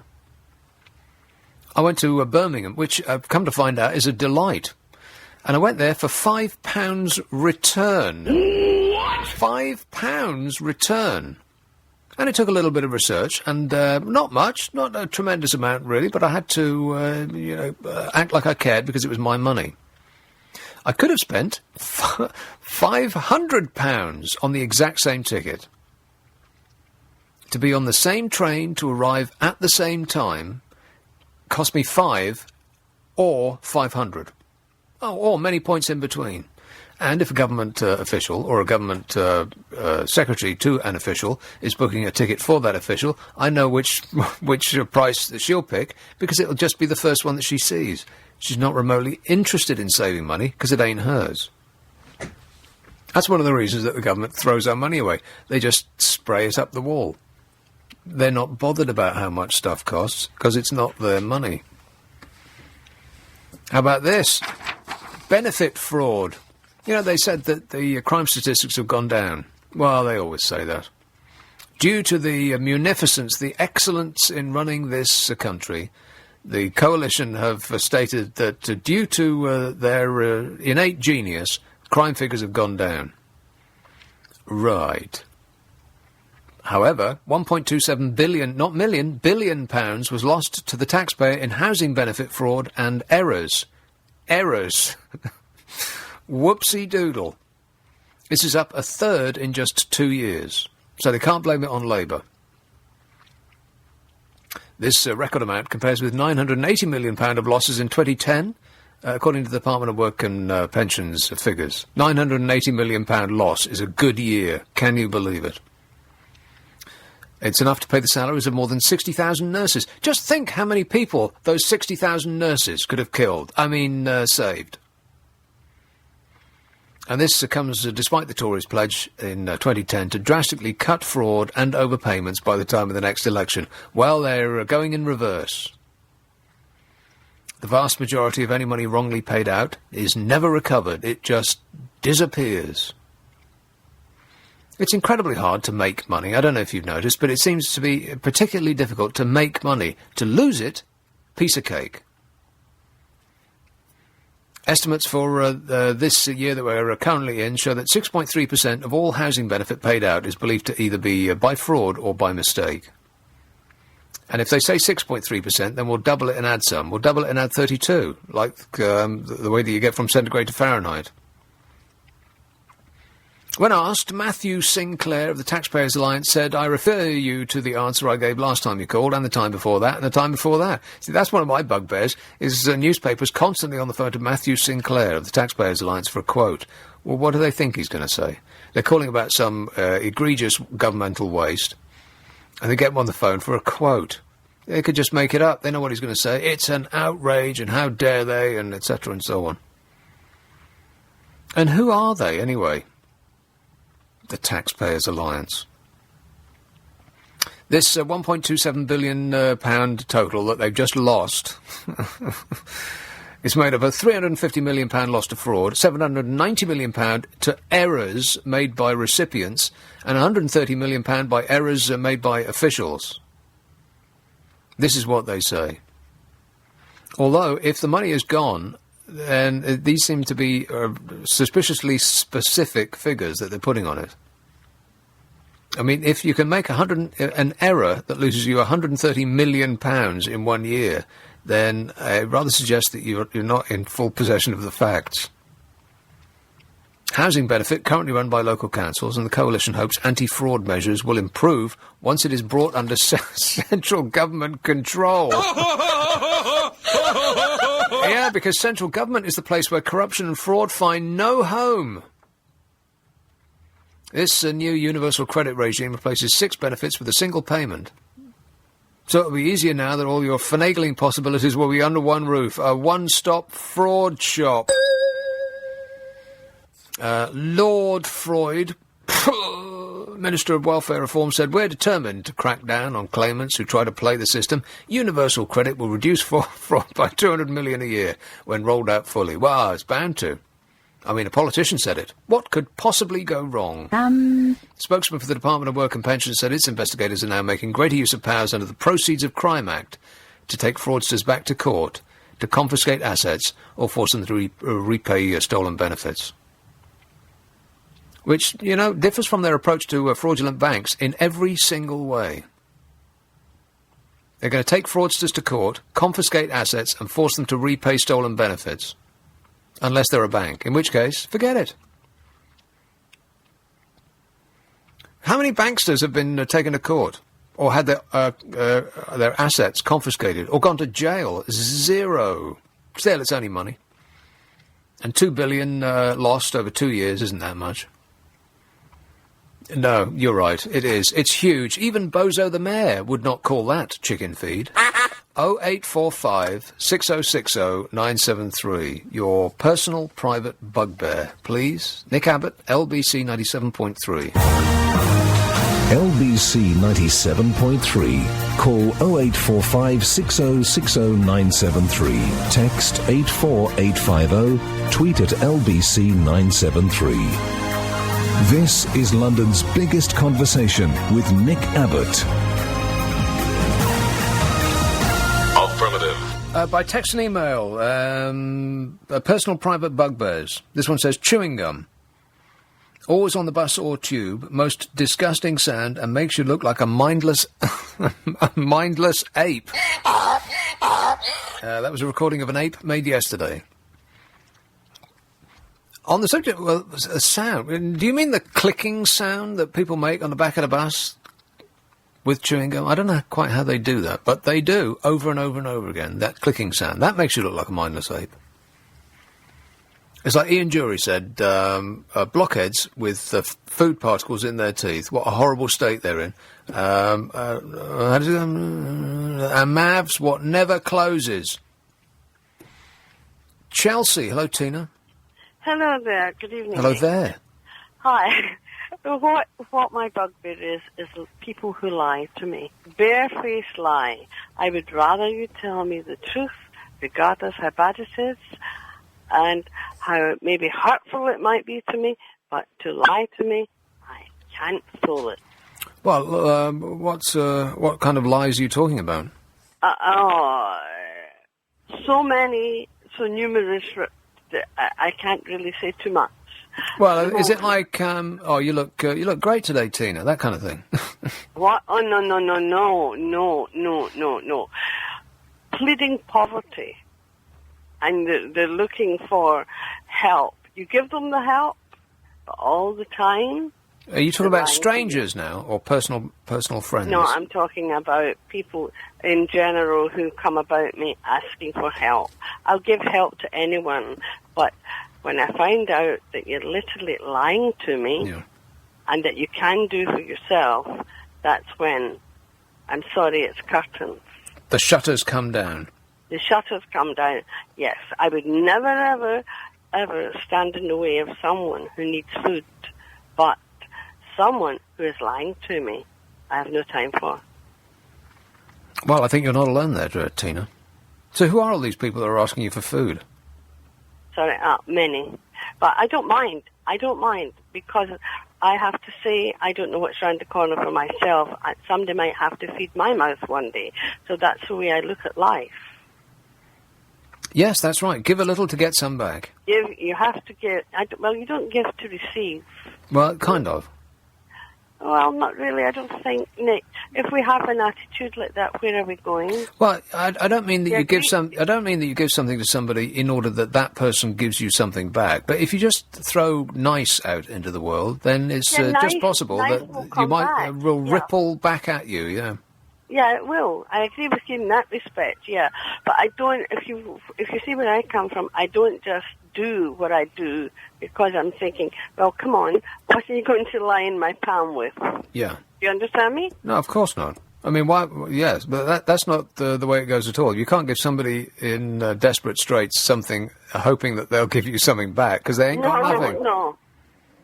You have to help. That is part of life. We all should be a chain reaction, helping one another. But when it's the other way, when I know it is not above board, that's what gets me angry. Right. Okay? Where do you come from, Tina? Pardon? Which part of Scotland? It's not Morningside, is it? I beg your pardon. It is Aberdeen is the route. Aberdeen, right. Yeah, but we had business in Glasgow, and then I moved back to Inverness. Well, it's a delightful accent. You should be on one of them phone automated systems, asking people to hold because your call is important to them. Oh, most certainly. All right, then. Think about it, Tina. Give it a lot of thought. I sure will. Right. Take care. Cheers, my dear. 0845 6060 973.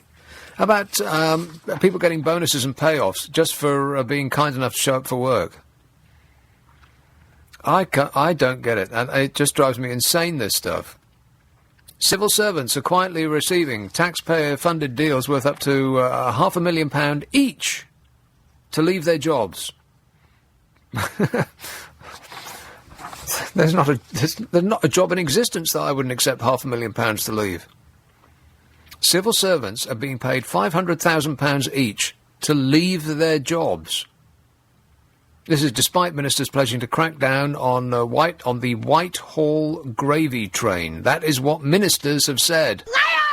Moira Wallace, the former permanent secretary at the Energy Department, was handed an exit payment worth £472,000 amid suggestions she left after clashing with Ed Davey, the Energy Secretary. I'd clash with Ed Davey, the Energy Secretary, for £472,000. The payment, which was sanctioned by the Treasury, is thought to be the biggest ever severance package, and was made despite ministers announcing that such payments were to be capped at far lower levels. They say it, they don't mean it. One of my bugbears. They say one thing and they do the opposite. Almost unheard of in political circles, isn't it? No. It just drives me insane. She's one of the hundreds of Whitehall mandarins handed out. And what do they all do, by the way? What do they do? She was handed a six-figure payoff, one of the hundreds like her who were handed six-figure payoffs over the last 12 months, almost 2 years after Francis Maud, the Cabinet Office Minister, claimed to have outlawed excessive severance deals. Oh, we're not going to do that anymore, he said. That's right out. Civil servants leaving their roles have been given packages worth more than 200 grand at the Foreign Office, the Ministry of Justice, HM Revenue and Customs, Department for International Development and the Department for the Communities and Local Government. This is over the last year alone. Dave Hartnett, the taxman who let Goldman Sachs off a £10 million tax bill after making a mistake, was given an extra £48,000 to compensate him for lost holidays when he quit HM Revenue and Customs. He lost his holidays. Well, we lost 10 million quid. Disclosure of the payments come just days after the BBC was criticised by a government accountancy watchdog for giving inflated severance deals to departing senior officials. Golden goodbyes. They wave them a golden bye-bye. The government is still handing out Premier League payouts at a time of austerity when nurses, teachers and the police have all had their salaries frozen and their numbers cut. This Moira Wallace was awarded a settlement of £471,968 when she left the Department of Energy and Climate Change in October, after presiding over 4 years of rising energy bills and an embarrassing U-turn over the level of subsidies for solar panels. 209 grand of that was discretionary. we were just being nice. The sums have been paid into her £1 million pension pot and will allow her to retire almost a decade early. Well, isn't that nice? We're glad to have helped. Despite the early retirement deal, Miss Wallace has... Miss Wallace already got another job as provost of Oriel College, Oxford University. She starts in September. The department refused to say whether its former permanent secretary had signed a gagging clause preventing her from speaking about her exit, saying such matters would be confidential between employee and employer.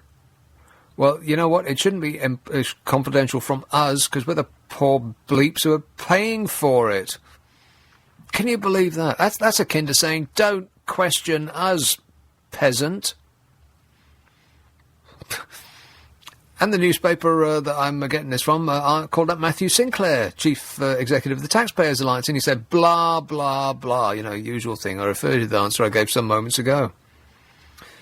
The Energy Department refused to say whether its former permanent secretary had signed a gagging clause preventing her from speaking about her exit, saying such matters would be confidential between employee and employer. Well, we're the employer. We're the payer. I am stunned. I'll add it to my list of bugbears. The weather's just cool enough to get all worked up and hot under the collar about it. So, your turn, 0845 6060 973, text 84850, email nick@lbc.co.uk, and if you're on Twitter, it's @lbc973. Into the news, Anne-Marie says, I hate it when people say, the thing is. Wrong, she says, in capital letters with an exclamation mark.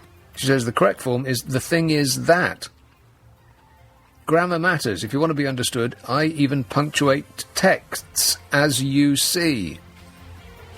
That text perfectly punctuated.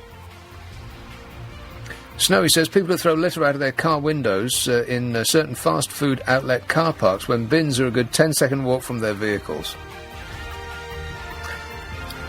That text not perfectly punctuated. Never mind, eh?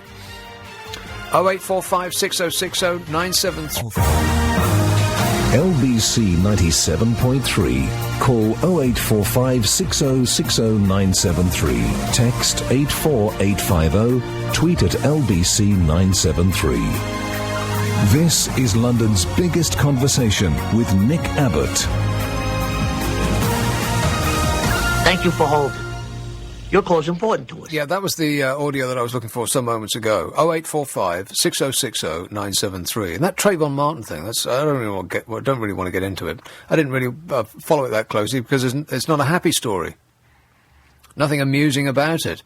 Apart from Florida's laws about who you can shoot. Well, it's not amusing, it's just astonishing. If you feel in any way concerned for your safety, you can shoot anyone that's around you, as long as you're in Florida. That just seems... America is a place where they have a lot of strange laws about guns. Weird. But that seems particularly willfully bizarre. But, like I said, I don't really want to get into it. 0845 6060 973. Jenny says, my bugbear is about people putting their shopping on the conveyor belt in the supermarket before you have finished putting yours on. Very annoying. Oh, in other words, not leaving enough belt for you to put your stuff on.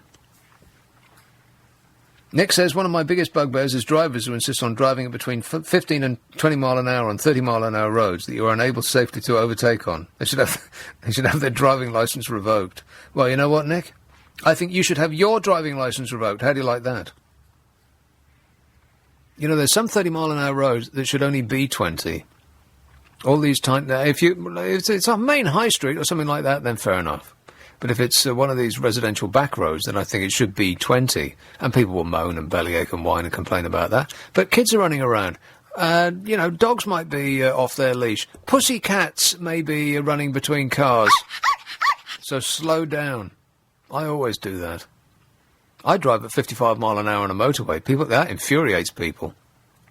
I arrive perfectly serene and calm, having enjoyed, I don't know, what am I listening to at the moment? Maybe Aerosmith on the stereo. Rock and roll! no! And meanwhile, everybody else on the motorway arrives just slightly ahead of me, having broken the speed limit, and they're looking for traffic, like speed cameras, and they're looking for the police that might nab them, and they're weaving in and out of traffic, and they're pulling their hair out, and they're sweating buckets, and ruining their lives, shortening the period that they'll be alive on this earth, for almost no time benefit whatsoever.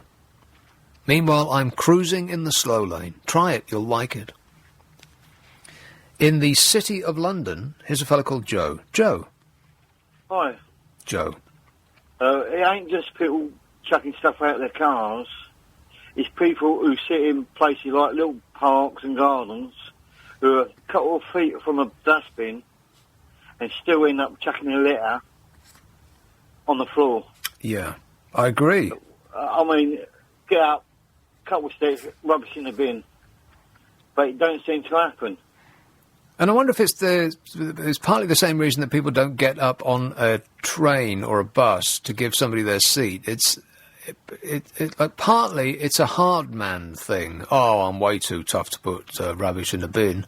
I'm a tough guy. I'm a hard man. I'm just going to drop it out of my hand where I'm sitting, because that is the tough guy, hard man thing to do. I don't know. I think it might be just a lack of respect. Oh, somebody come along and sweep it out or clean it out. Yeah, and when was the last time you heard, oh, well, I don't want to put a dustman out of work? Well, yeah, agreed. Or even a road... well, yeah, and I've heard the road sweeper one as well. But a little consideration for other people goes a long way. Correct. Yes, you're right, mate. OK, thanks, Joe. Right. 0845... didn't seem it anyway. Another unsatisfied customer. 0845 6060 973. Personal, private, or public bugbears. How about this? The numbers that the government officials just pull out of the air to indicate that they're doing a fantastic job. I was mentioning this yesterday. The London Olympics are forecast to deliver a £41 billion boost to the British economy by 2020. The government's official evaluation has found they are making this stuff up. Well, it sounds great, doesn't it? They probably said, well, the Olympics were pretending that only cost £9 billion, although it's way more than that. So in order to make it sound like it was a really tremendous value for money and not just a great party that everyone enjoyed, we'll say that to buy some figure that will, some year that will just make up, let's say 2020, because it's a nice round number, will have made, what should we say, 30? No, that doesn't sound doesn't sound quite so magnificent. Let's say 40, but that sounds like a suspiciously round number, so we'll say 41. £41 billion. How on earth did they get to that? Almost 1.5 million more people play sport every week, said the government, and a future has been secured for all the permanent venues on the Olympic Park. That is what the government have said. What great news. The government's checked on how it's doing and has concluded that it's running these things fantastically well. That's all I need to know. Nothing to see here. Please move along. And you know, this was reported days after another report said exactly the opposite. But that report wasn't written by the government. It was written by experts. Sport England said significantly fewer people in England are now playing sport regularly than before the Olympics. So hold on one moment. The government says 1.5 million more people play sport every week since the Olympics. Sport England say less people. How can the two possibly be true? Someone is disseminating untruths. Someone is being mendacious. Liar! Exactly. Participation figures published by Sport England show that nearly a year on from the golden glow of the Games, 20 out of 29 sports recorded a fall in the number of adults taking part between April last year and April this year. Since the Olympics, fewer people are taking up sports. Overall, the numbers of people exercising for 30 minutes once a week fell by 200,000 since October. So this figure that the government have come up with, 1.5 million people play sport now, more so than they did before the Olympics. How did they come to that? Somehow, through the magic of just making things up, the government has taken those figures and claimed that we are more sporty now, not less. It's genius. How can they say this stuff with a straight face? It's mystifying. 1 year on from the start of the London 2012 Games, the government published a series of studies into the Olympic legacy and hailed figures showing that there had been a £9.9 billion boost to the economy from the Games in the last 12 months. More contracts have been secured for British firms and more foreign investment has been made in Britain as a result of the Olympics. That is what the government have said. But how they got to that figure is to take all of the spending and investment that has happened in Britain since the Olympics as being directly linked to it, whether it was or not. I mean, they've even claimed that Battersea Power Station development is thanks to the Olympics. They're so good at pulling numbers out of thin air. Channel 4 should give them their own magic show. The cost of the Games was estimated to be under £9 billion and will have been outweighed by the economic benefits the government figures suggest. That is, the government's own made-up figures. One estimate suggested, like I said, that the total benefit to the UK from hosting the Olympics could reach £41 billion by 2020, or it might be £56 billion, or £83 billion, or it might be all the money in the world, with a lap dance and a cocktail for everyone. They don't know, they're just putting out a huge number and hoping no one questions it. They've dropped the bomb that they are running the country expertly, and while it's still ringing in our ears, they make for the exits to spend the next 2.5 months on holiday. Job done. Desperate David Cameron said that the Games makers who staffed the venues changed the way Britain views volunteering. That is what he said, which is right. But what he didn't say was that volunteering has plummeted since the Games, not gone up. It's changed all right, but not in a good way. Here's a call in Hertfordshire. Ione. Hello, Nick. Ione. Hello.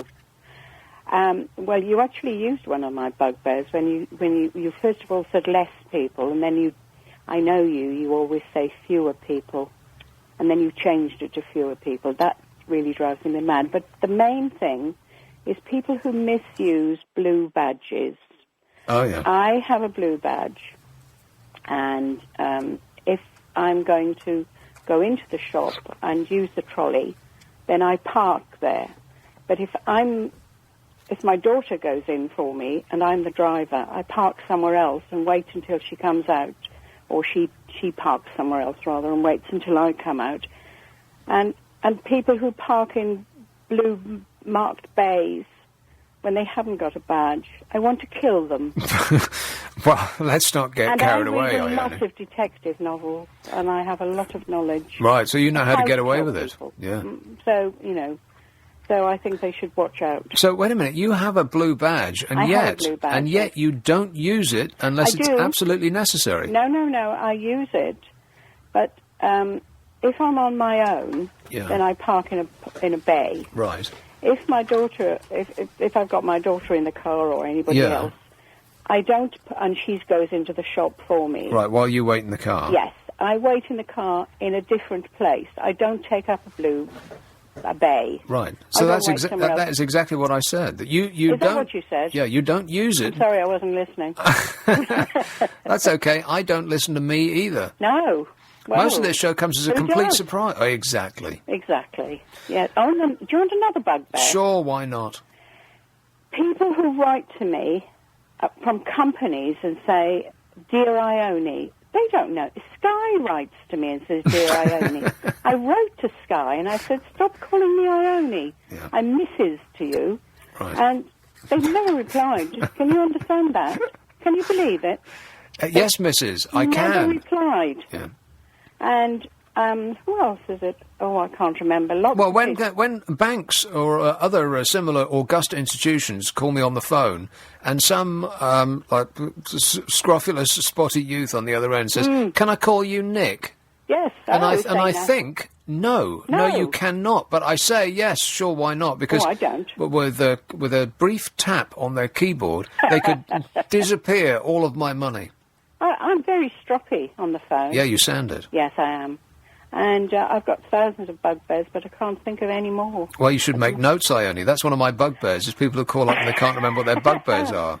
Well, I've got a pad and pencil by the side of the bed. Well, there you go. Use it. I write all sorts of things I down. bet you do. But I don't know what I've done with it at the moment. Well, you should make a shopping list, and you could put on that list, get a pad. But then you'd need a pad before you write the list, because what are you going to write it on? Yeah, but the trouble is, you see, I write things on the pad, then I take the pad with me, and I put it in a safe place, obviously, because my house is full of safe places. So safe, you can't remember where it is. Exactly. Yeah, And even you years don't know later, where it is. Yeah. I find things, and I go, oh, Lemons. that's where it was. Yeah, damn it, forgot the lemons. All right, thanks very much, Mrs. Ione. Cheers, my dear. Ta-da. 0845 6060 973. Kidderminster. Hello, Alex. Good morning, Nick. Alex. How are you? Good, thanks. Good. Two little things. One is when I go and fill up the fuel now, and you go into to pay for it, and there's these mini supermarkets. Yeah. You've got a queue of people in front of you, full of shopping baskets. Yeah, why don't you... Yeah, only in an emergency I can understand it, but people seem to go in there and do their their weekly shop the garage. Meanwhile, of course, their car is parked next to a petrol pump. Exactly. Yeah, you stand there for ages waiting for them to do all this stuff, and it drives me mad. Because when you drive into a garage, of course, you have to select the car which you think is going to leave first, but you don't know which that's going to be, because the car is often unattended, because the people will be in the shop paying for their goods. That's right. And so and if it's really busy, then you're stuck with your selection. You can't reverse because there's people behind you, right? Yeah, exactly. And while it's almost like the lines in a post office, you pick the one that thinks going to move the fastest, and then 3 hours later you're still stood there, and everybody else has left. Exactly. And my other one is that when it's a driving thing, when you're driving along and people slam the brakes on because they see a speed camera. Have you ever been behind a car that's got one of either the driver has some sort of foot problem, maybe some sort of neurological disease that causes the St. Vitus dance, or a car's what do you call it where they hit an average speed and stay there? Cruise control. Oh, yes. Either a car's cruise control, when it slows the car down, it hits the brakes. I think that must be it. And so I think it's more size 10 boots or something. I don't know, but you there's a stretch. And it seems to happen all the time. It's a stretch in Hammersmith, where the M4 becomes the A4, I guess. Yeah. And people hit the cruise control, and it's like following a car. It's like being in a disco. The lights are flashing on and off so much. Oh, that's right, yeah, because I spent 35 years down in London. I was an air patrol. I used to drive around London all the time and saw some amazing things. But the place I'm referring to is like the A312, the Hayes bypass. There's a camera on there. And you're going along, and all of a sudden all these brake lights come on, everyone's slowing down. And same on the motorway when you're driving along, all of a sudden everyone's slowing down to about 50. Because there's like a cop car inside a lane or something. Policemen, I've never seen a police car on the motorway do 70. They must have some sort of instruction in this regard, but they always do like 65, because if they did 70, no one would be able to pass them. No, exactly. So I think it's very reasonable of them to do slightly less than the prescribed limit, so that people can actually get by them. Exactly, and then speed up once they get round the corner. Oh, of course, yeah. Boots down, smoke out the back. Precisely. Way to go, wheel spins. Yeah, or they could do what I do and just cruise along relaxedly in the slow lane behind a lorry, doing 50 miles to the gallon. That's right, You'll yeah. arrive in a much better frame of mind, believe me. I've got one of those sat-navs that beeps when you get to the speed limit, like when you're doing 70, I set it at that. And if you go along there, it beeps at you and drives you mad. Well, yeah, I had one of those and I switched it off for exactly that reason. Very annoying, yeah. You're very boring, those voices. OK, thanks a lot, Alex. You take care, Nick. Ta-da, 0845 6060 973. Bugbears. Jenny says, my bugbear is people putting their shopping on the conveyor belt. Oh, no, wait, I've read that one. My bugbear is reading the same thing. Twice on the same show. Wait a minute, where's... oh, I've got the wrong mouse. Another bugbear is getting the wrong mouse in the studio with about 56 of them. You can never figure out, through this tangle of spaghetti, which mouse you're supposed to be using. That is one of my bugbears. Nick says... Oh, I've read that one. Oh, come on. Leo says, my bugbear is the people who go into shops and say, can I get? I feel like saying no.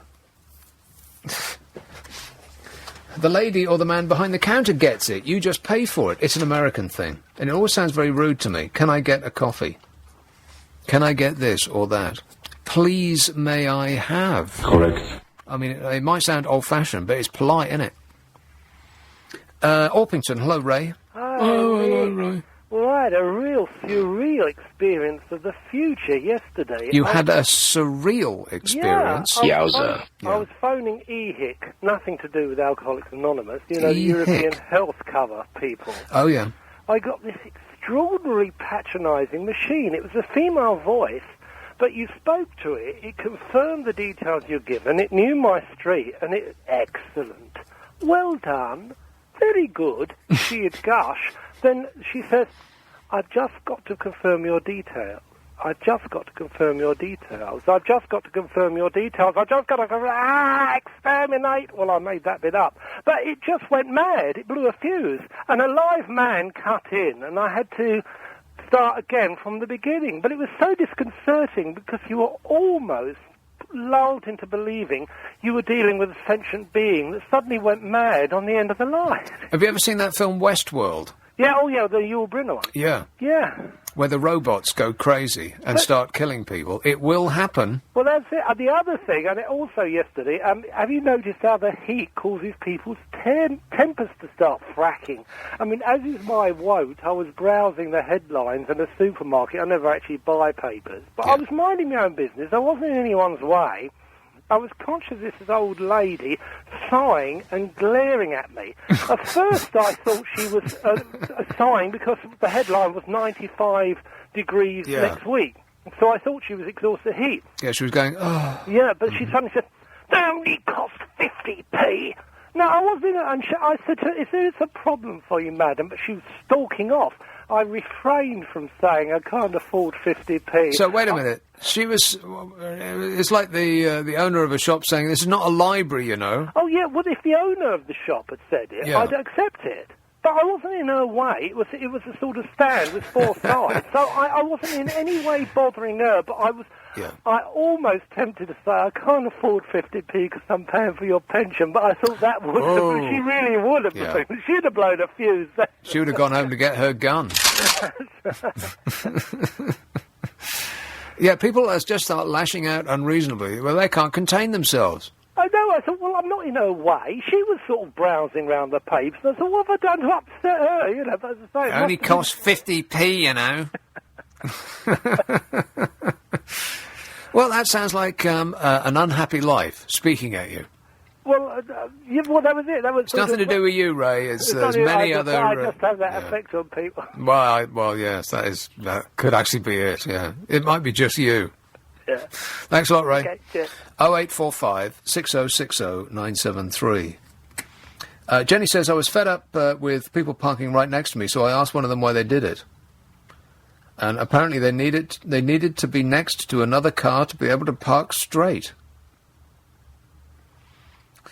I think it's just because people don't really understand people's personal space. It's like an animal thing. And people are losing touch with their inner animal. And they just don't it's like there's a whole swathe of people that just don't understand personal space. And they'll sit in a chair that's right next to you while a whole carriage is available. And that drives me berserk. Well, not berserk exactly. I mean, I don't actually start like lashing out physically. But a tiny little bit of my brain explodes. There goes another year of my life, I think. Walthamstow. Hello, Margaret. Oh, hi. Margaret. Yeah. I just want to talk about my bugbears. Yeah. One of them is when you are flying with Ryanair and you get there first and they pack you like bovines. And, you get there first? Well, more or less, behind the priority passengers. Oh, right, okay, right, right. You know how they get you into lanes. Yeah. and then they try and pack you in like, pack of animals, even though the plane hasn't landed yet, but they still tell you to move forward and all that. And then when the plane arrives and they start getting the passengers on, they let the priority on. And then the people who came first, they just open all the lines together, and you all have to go together. So whether you arrive first or not doesn't make any difference. Right. And that's very, very annoying. Yeah, because you've done your bit. You've got there early, and you made sure that you're in the correct position. And then all of these other people, these people who didn't make the preparations that you've gone through, they get the exact same treatment. Exactly, and that's really, really, I think it's very rude in a way. But another one is when you're standing in the tube and it's sweltering, and everybody's sweating backets, and at the end of the carriage, you can bring that window down, and that leaves some air. Yeah. Somebody will stand right in front of it. Yeah, there's always an idiot right in front of it, which is hugging all the air. Yeah. Nothing left for anybody else. I was in a room, it was baking hot, and it was on Sunday, so it must have been, it was outside, it was about 90 degrees, and inside this room it must have been 100, and there was a fan. It was an art opening. It was an opening of an art exhibition, and there was a fan, delicately and considerately secreted right in the corner of the room, and a woman was standing directly in front of it for the entire evening. The rest of the room was airless. People were passing out. It was so hot, and she looked serenely cool. Yeah. I wanted to correct her, but what do you say? Can you get out of the way because the rest of us might like to breathe once in a while? Well, it's funny that people don't have any common sense, or they're so selfish. I don't know. Well, yeah, it's selfish. Well, they actually do have common sense. They're thinking about themselves. Yeah, they're very sensible indeed. It's just the rest of us can go, go to hell. Exactly. Yeah. I love the way you say it. Even sounds, French people just everything they say sounds romantic and charming. Sweating buckets. Sweating buckets. You make it sound like something that you aspire to do. Well, not really, no. I don't aspire to sweat. Well, merci beaucoup, Margaret. Thanks for your language. Cheers, my dear. 0845 606. It's like poetry when I say it, ain't it? Not really, no. 0845 6060 973. Liddy SD says, I can't stand people who leave their supermarket trolleys behind other people's cars rather than use the trolley bays provided. Why do they do that? Don't they care about the pound that is secreted within it? Matt says, my bugbear is slow movers on the tube. Slow movers? What do you mean? Slow movers? What, you mean in the corridors of the tube? One thing that I noticed, because I went up to Birmingham last weekend, and one thing I haven't been out of London for a good long while, and one thing you notice when you leave London is how slow everybody is. People aren't rushing, and they're not like pulling their hair out and getting to where they're going with maximum speed. People seem to have more time elsewhere. Either that, or they're just less harried and harassed. They're slower outside London, and they speak more slowly as well, and they serve you more slowly in shops. And sometimes, I know this might sound revolutionary, like an extraordinary thing, you might not believe it, but they actually speak to you like a real human being. All right, love, they'll say. Maybe not say that in Birmingham, but, however Birmingham people speak. That comedy way that they have of talking. Mandeep says, my biggest dislike is when you want to find a fan and everywhere is sold out, or only have the very expensive ones left. And Rosie says, it really annoys me on the bus when limited seats are available. People sit on the outside of the seat, leaving the inside empty and impossible to reach. And when you ask them to move, they glare at you. What's that all about, she says. That's about them staking out their claim. That's what that's about. They want you to move along. 0845 6060 973. Bugbears. Nick Abbott, LBC 97.3. It's 12:30. LBC 97.3. Call 0845 6060 973. Text 84850. Tweet at LBC 973. This is London's biggest conversation with Nick Abbott. You know, one of my biggest bugbears is the seeming preference for major corporations at the expense of the individual by government.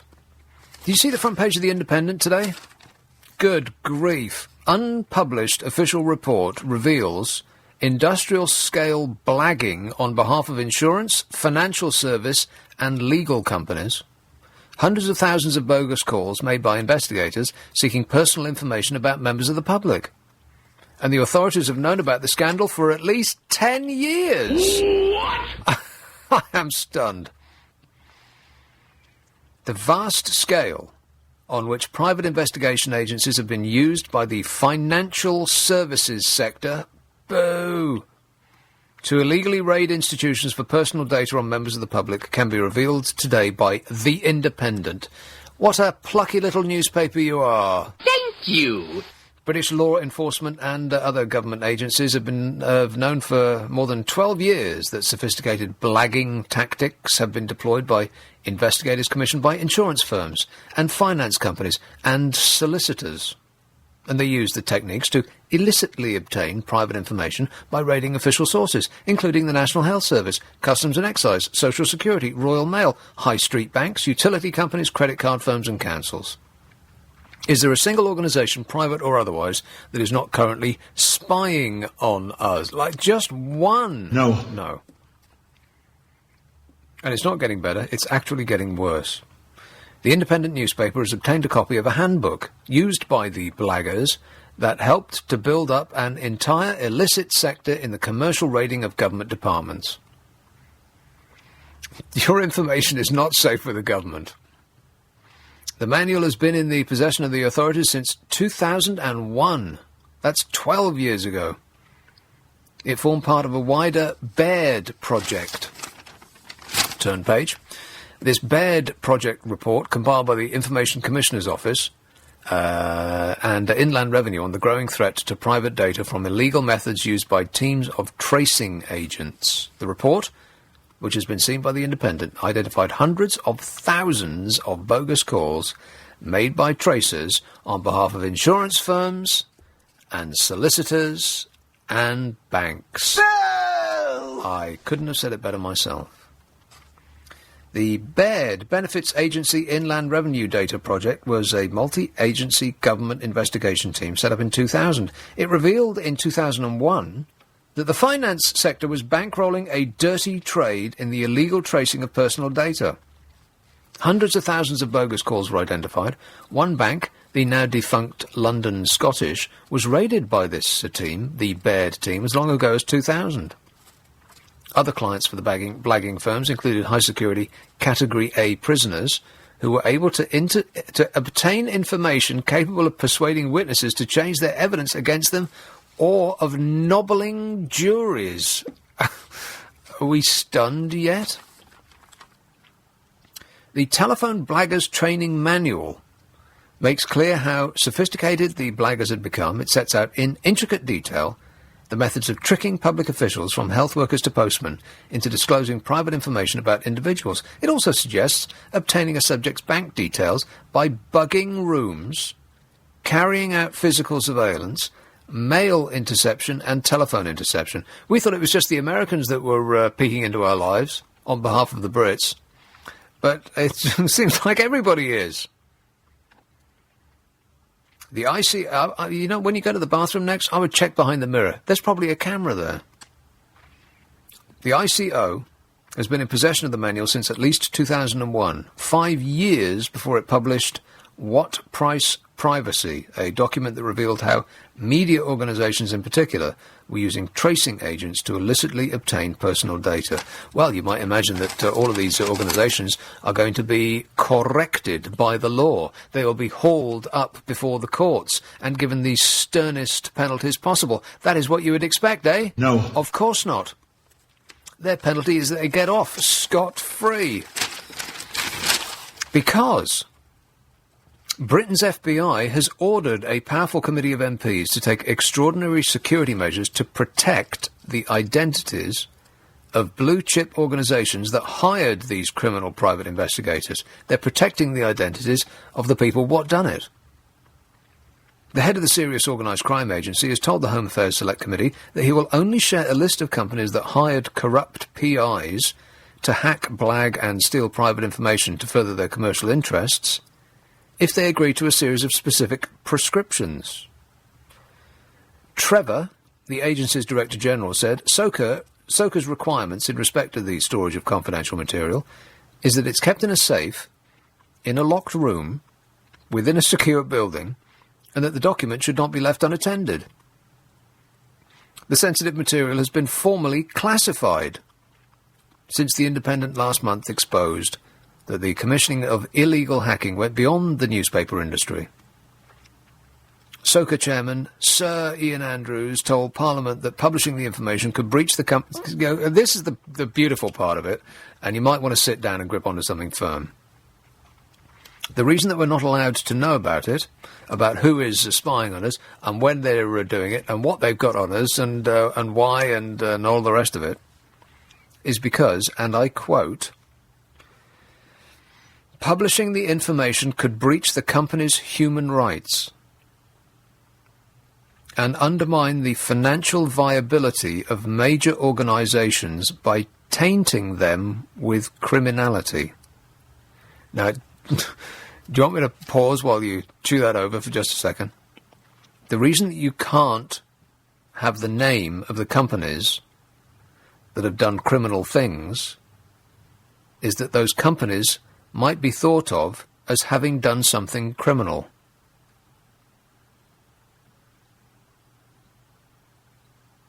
Well, that's about it. That's it. I have now officially heard everything. Here's a call in Welling Garden City. Hello, Mike. How you doing? Good. Yeah, you were saying you've heard everything? Yeah. I don't think you have. 2 years ago, I was on a jury service thing, and there was a police constable giving evidence, and the lawyer cross-examined him, asked him if he was a man of good character, and he said, yes, I am. Then it turned out he actually had a criminal conviction for fraud at the same court where we was trying the case. Well, so the judge asked him... No, he's the defense lawyer for the defendant asked the police constable if he was a man of good character. Yeah. To which he replied yes, and then the lawyer said to him, you're not, you're actually a convicted fraudster. The policeman was? Yes. And we were sitting on the case as a jury, so which that kind of surprised us. When you sit on a case like that, was it kind of boring? It was until that point. Right. Because the young man who was in the dock was a man of very good character, and the main witness against him was a convicted criminal masquerading as a police constable. Now, when you say masquerading, do you mean he actually was a police constable? He is a police constable, right. But my view, and in the jury's view, he shouldn't have been a police constable. Right, okay. Now, and your initial reaction was that the case was boring. So let me ask you a question about this. I mean, I hope that I never have to do this, or I really don't want to do it. You should do. I definitely don't want to do it. Okay. Because I think it would probably be excruciatingly dull and tedious and boring. I just don't want to go through it. I'd rather be sitting with I'd rather watch TV or just stare out the window. I'd rather just stay in bed. I don't want to do it. No, I think you should do it, because I think you would see through so much more than the average person. I think the guy next to me didn't understand a word of English. Well, that was going to be one of my questions. You know, it's my limited experience of the courts, which comes down to a brief appearance in an American court to show that I had a driving license. When I was pulled over, I didn't have it on me. I had to go and show the judge. And in this country, when somebody bashed into my car and then said, it weren't me, I ain't done nothing. And so I had to prove it. And I was successful in both instances. But it seems to be just excruciatingly boring. Didn't you find your mind wandering? No. Is that a yes? No, I had to do a public duty. Can I tell you about a case that I was involved in Mesa, Phoenix, personal case? Yeah. Of speeding. I was stopped on Mesa High Street in Phoenix, Arizona, and this police officer stopped me, and he says, you're doing 42 miles per hour in a 35 miles per hour zone.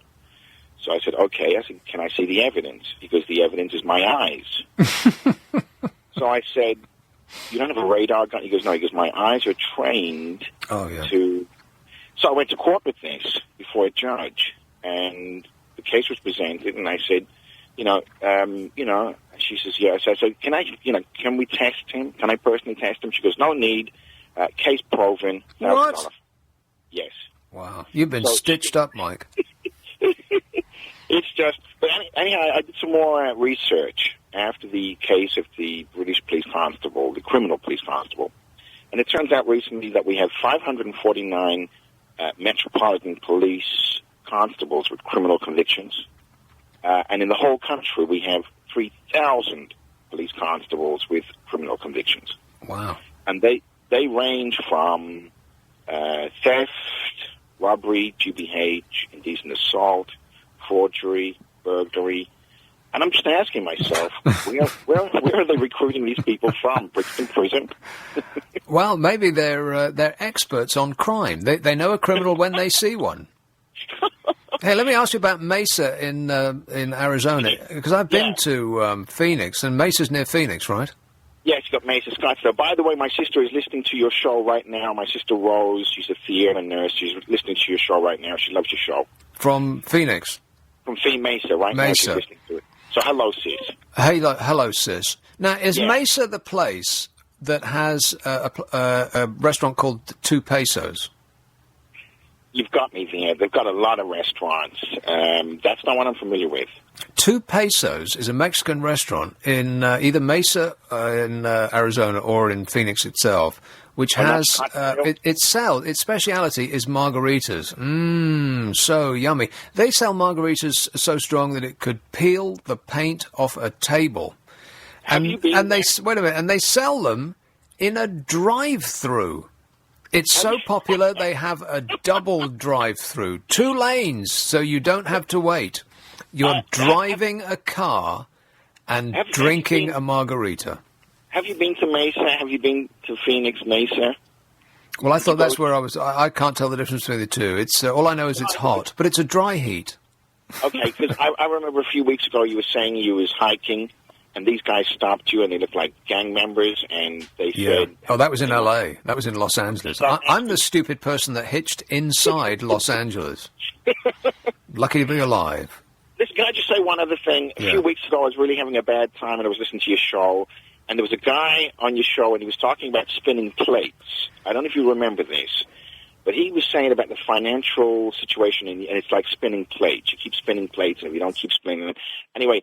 He made my entire week on your show. All right. Not me, him. Yeah, well, you were asking the questions and you were making him sound ridiculous. So, yeah, it is in part with you. All right. Well, I'll take that as positive reinforcement. Thanks a lot, Mike. Thanks. Cheers, mate. Ta-da. Now, maybe we've got to the bottom of why the crime statistics are down, because the police numbers are down. This year, the number of police officers in England and Wales dropped to its lowest level since 2002.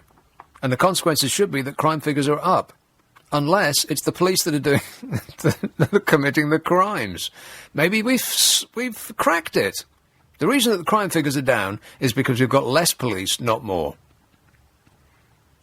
Crime figures are continuing to fall. And this is another one of these bugbears of mine that governments, and it really doesn't matter what year it is, crime figures are always, and when was the last time they said crime figures went up? They're inventing this stuff, pulling it out of thin air, and they include crimes and disinclude, is that a word? Disinclude? They don't include. They don't include crimes just to suit the stats. I'll get onto that in just a minute. Meanwhile, here's a call in beautiful leafy Ongar. Hello, Doris. Hello, Nick. Doris, how are you, all right? I'm super. Thanks for asking. Thunderstorms tomorrow? What? I reckon. We're going to have some thunderstorms tomorrow. No, not tomorrow. Aren't we? Oh, I thought it was tomorrow. Next week it's going to be hotter than it was this week. I know. Isn't that fantastic? But it's going to be a horrible heat. It's going to be that, that sort of heat where you can't breathe at all. Oh, force yourself, Doris. In, out. I don't think that the shops do so well. Well, the people... Restaurants don't do so well anyway when it's really, really hot. Well, it depends whether they've got outside space or air conditioning. But they like to cook everything in the garden, don't they? It's like a cafe around here sometimes. In the garden? Yeah, oh yeah. I don't want any Breakfast food as that's well. been cooked in a garden. Oh, I know somebody who for her breakfast, she actually photographed it as well and showed it to me. Photograph I thought, what? Those little eggs. I don't know why. Well, they snap it. That's the thing now with the cameras. They snap themselves. I'm often looking at photographs. What's all these photos you got here? I said, they're all of you. Oh, yeah, well, I'm always taking myself like that, in all different positions, you know, dress, this, on, high heels. What's all these photographs? And then... She's taking photographs of herself. Yeah. Yes, and their breakfast. Wait, right, she's taking photographs of herself eating breakfast. No, and their breakfast when they've cooked it in the garden. What I find bizarre is when people go to restaurants and take pictures of their food. What are they going to do with that? Yeah, they do that. They do take the photograph of their food. I think it's a bit strange myself. I mean, even keep on taking a photograph of yourself from one day to the next. You haven't changed much, have you? Not much, Well, they no. love it on their card. I mean, you know now you can get your photograph on the Barclays card, don't you? Can you? It's quite the thing now. Is it? I mean, you must think you're so extremely good looking to take a snap and put it on your Barclays card. No, I don't think so. Anyway, it's just a thing at the moment because you've got the camera. They use it all the time. It's snapping everything, you know. Well, that's the it's a beauty of not being restricted to 36 pictures on a roll of film, and also not having to have them developed anymore. So people are taking pictures of anything. And you know, one of the things that has actually freed us up to do is because in London people are taking, tourists are here taking pictures of themselves all the time. You can't walk down the street or over a bridge or anything without without walking in between somebody taking a picture and the ones that are being taken of. Does that make sense? Now, it used to be that you had to stop and wait because you didn't want to get in front of a picture if people only had 36 rolls on their film and they would have to pay to get it developed. But now, because they can just delete it and just snap away and take 500 pictures of the same and all their scene, friends. you don't feel as though you have to stop and wait till they've taken their picture and then walk, carry on your way. Well... So anyway. whoever invented digital cameras, at least we have that to thank them for. Don't Although, know what they're gonna it's just... think of next. Exactly. What will they think of next? I don't know. I reckon the Bank of England will go in the end anyway. There is more people... Well, it's not Bank of England now, is it? Because somebody else is there now. And what? I don't mean that. I don't mean the new man, but... what is it now? I'm trying to think of the name of there's another firm that does the printing there now. It's not all Bank of England. Well, the firm that prints the money. I can't think of the name. Isn't it Deloitte? No, is that somebody else? Yes, it is. I can't think of the name now. Delarose. Yeah, that's one of those D names. Yeah. Yeah, Delarose. That's Bank. Most of those people who are in there, Bank of England. Who would have thought that, eh? I can remember them being where they printed the money about 1956 about 3,000 people being in there. Now I think there's about 300. Well, money used to be the size of a broadsheet newspaper. Money used to be huge. Yeah, that £5 note. You wouldn't remember that, would you? Well, I've seen it on the films. I can remember the penny. Huge, you remember the old penny? It looked like it looked like a drain cover. And have all that change in your pocket. Well, even now, look at the ones. People don't bother to bend down and pick a penny up now, do they? I mean, they drop a penny on the floor, and you could see all these pennies on the floor. Nobody's going to go to great lengths to pick the penny up. And if they've got to give you, if you stand there, if it does come to that amount, and they've got to give you a penny, some people actually stand there and wait for the penny. And if some people do stand there, and they just stare at them. And then this woman said to the girl, she said, well, you haven't given me my change. Oh, she said, you mean the penny? I've never experienced that before. I want my penny. Are you one of those that hangs around for the penny? Of course. Yeah, of course. Yeah, because you get a lot of pennies. Look after the pounds. But they don't really, though. The pennies just sit in the drawer smelling. Well, what was going to talk about this bugbear of not getting there? Some particular supermarkets specialise. They don't they don't really like the older people very much. They prefer. It's again. Supermarkets don't like old people. It's the children and the grown-ups. They put them right along the front with the big 4x4s, and about half a dozen kids or more comes all out and dash in there ever so fast, run in there. where at the back, about 3 or 4 rows back, there's the elderly person trying to get out of the car. He goes and gets a trolley, and then she leans on her 2 sticks, and she puts them in the trolley, and it takes her about half an hour to get over the front door. I said to the manager one day, I said, why don't you have them in the front? Because I was just running there. No, he said, we like to get the children in there as soon as possible. Oh, well, they're only just running in straight at the entrance. They do it every time. This particular supermarket specialises in this. I don't know what it is. They always put them. Well, they're going to have to change their ways, Doris, because the entire population is ageing. And within about 10, 20 years, every single person in this country is going to be over 65 years old. Do you think that these youngsters are going to get to a great age? I spoke to somebody today in Chelmsford, and she said that the other lady in there, because it's always the women that last the longest, she's 106. The other one died who was 105. Just 106? We're talking about people well over 100 now in residential care homes or warm control places. And that's Chelmsford. Blimey, to live 106 years old in Chelmsford, that must feel as though you've gone through 3,000 years on Earth. Yeah, but you couldn't, at one time, you could not get cards from the card shops that celebrated 100 years. Well, people weren't expected to reach that far. Nobody ever got there. Exactly right, yeah. So you work at yourself, keep yourself slim, don't eat any of these things that you're not supposed to eat, like the cream, otherwise you get hardening of the arteries in your legs. So yummy. Cream. Hot dogs. They're right out. Do you watch what you eat, Nick? Always. Well, I don't mean you think I eat in the dark? I mean, do you watch it? I don't mean look at it. I mean, just eat what I want. Right. I eat what I want. And I want what I eat. Right. Well, pizza tomorrow. I'm looking forward to it. No, you should eat more fish than meat. Fish? Yes, you should. Yeah, you really should eat but more fish comes from the sea, and the sea is just one giant fish toilet. A lemon sole dinner time. That grilled. It was grilled, it wasn't fried. I went out in a restaurant and had it. But it don't really make no difference whether it's grilled or fried. You know, French people subsist on a diet of fried butter. That is the only thing they eat. Mediterranean. But with cream on the top, and they live to be 6,000 years old. No. I think you got it wrong.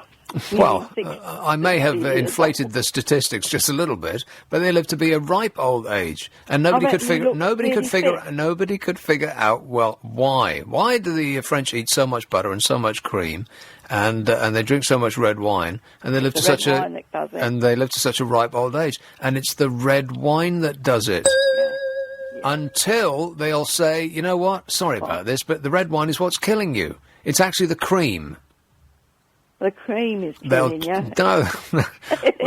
Eventually they'll say, you know what you really need to do in order to reach a ripe old age is drink a lot of whiskey and smoke cigarettes.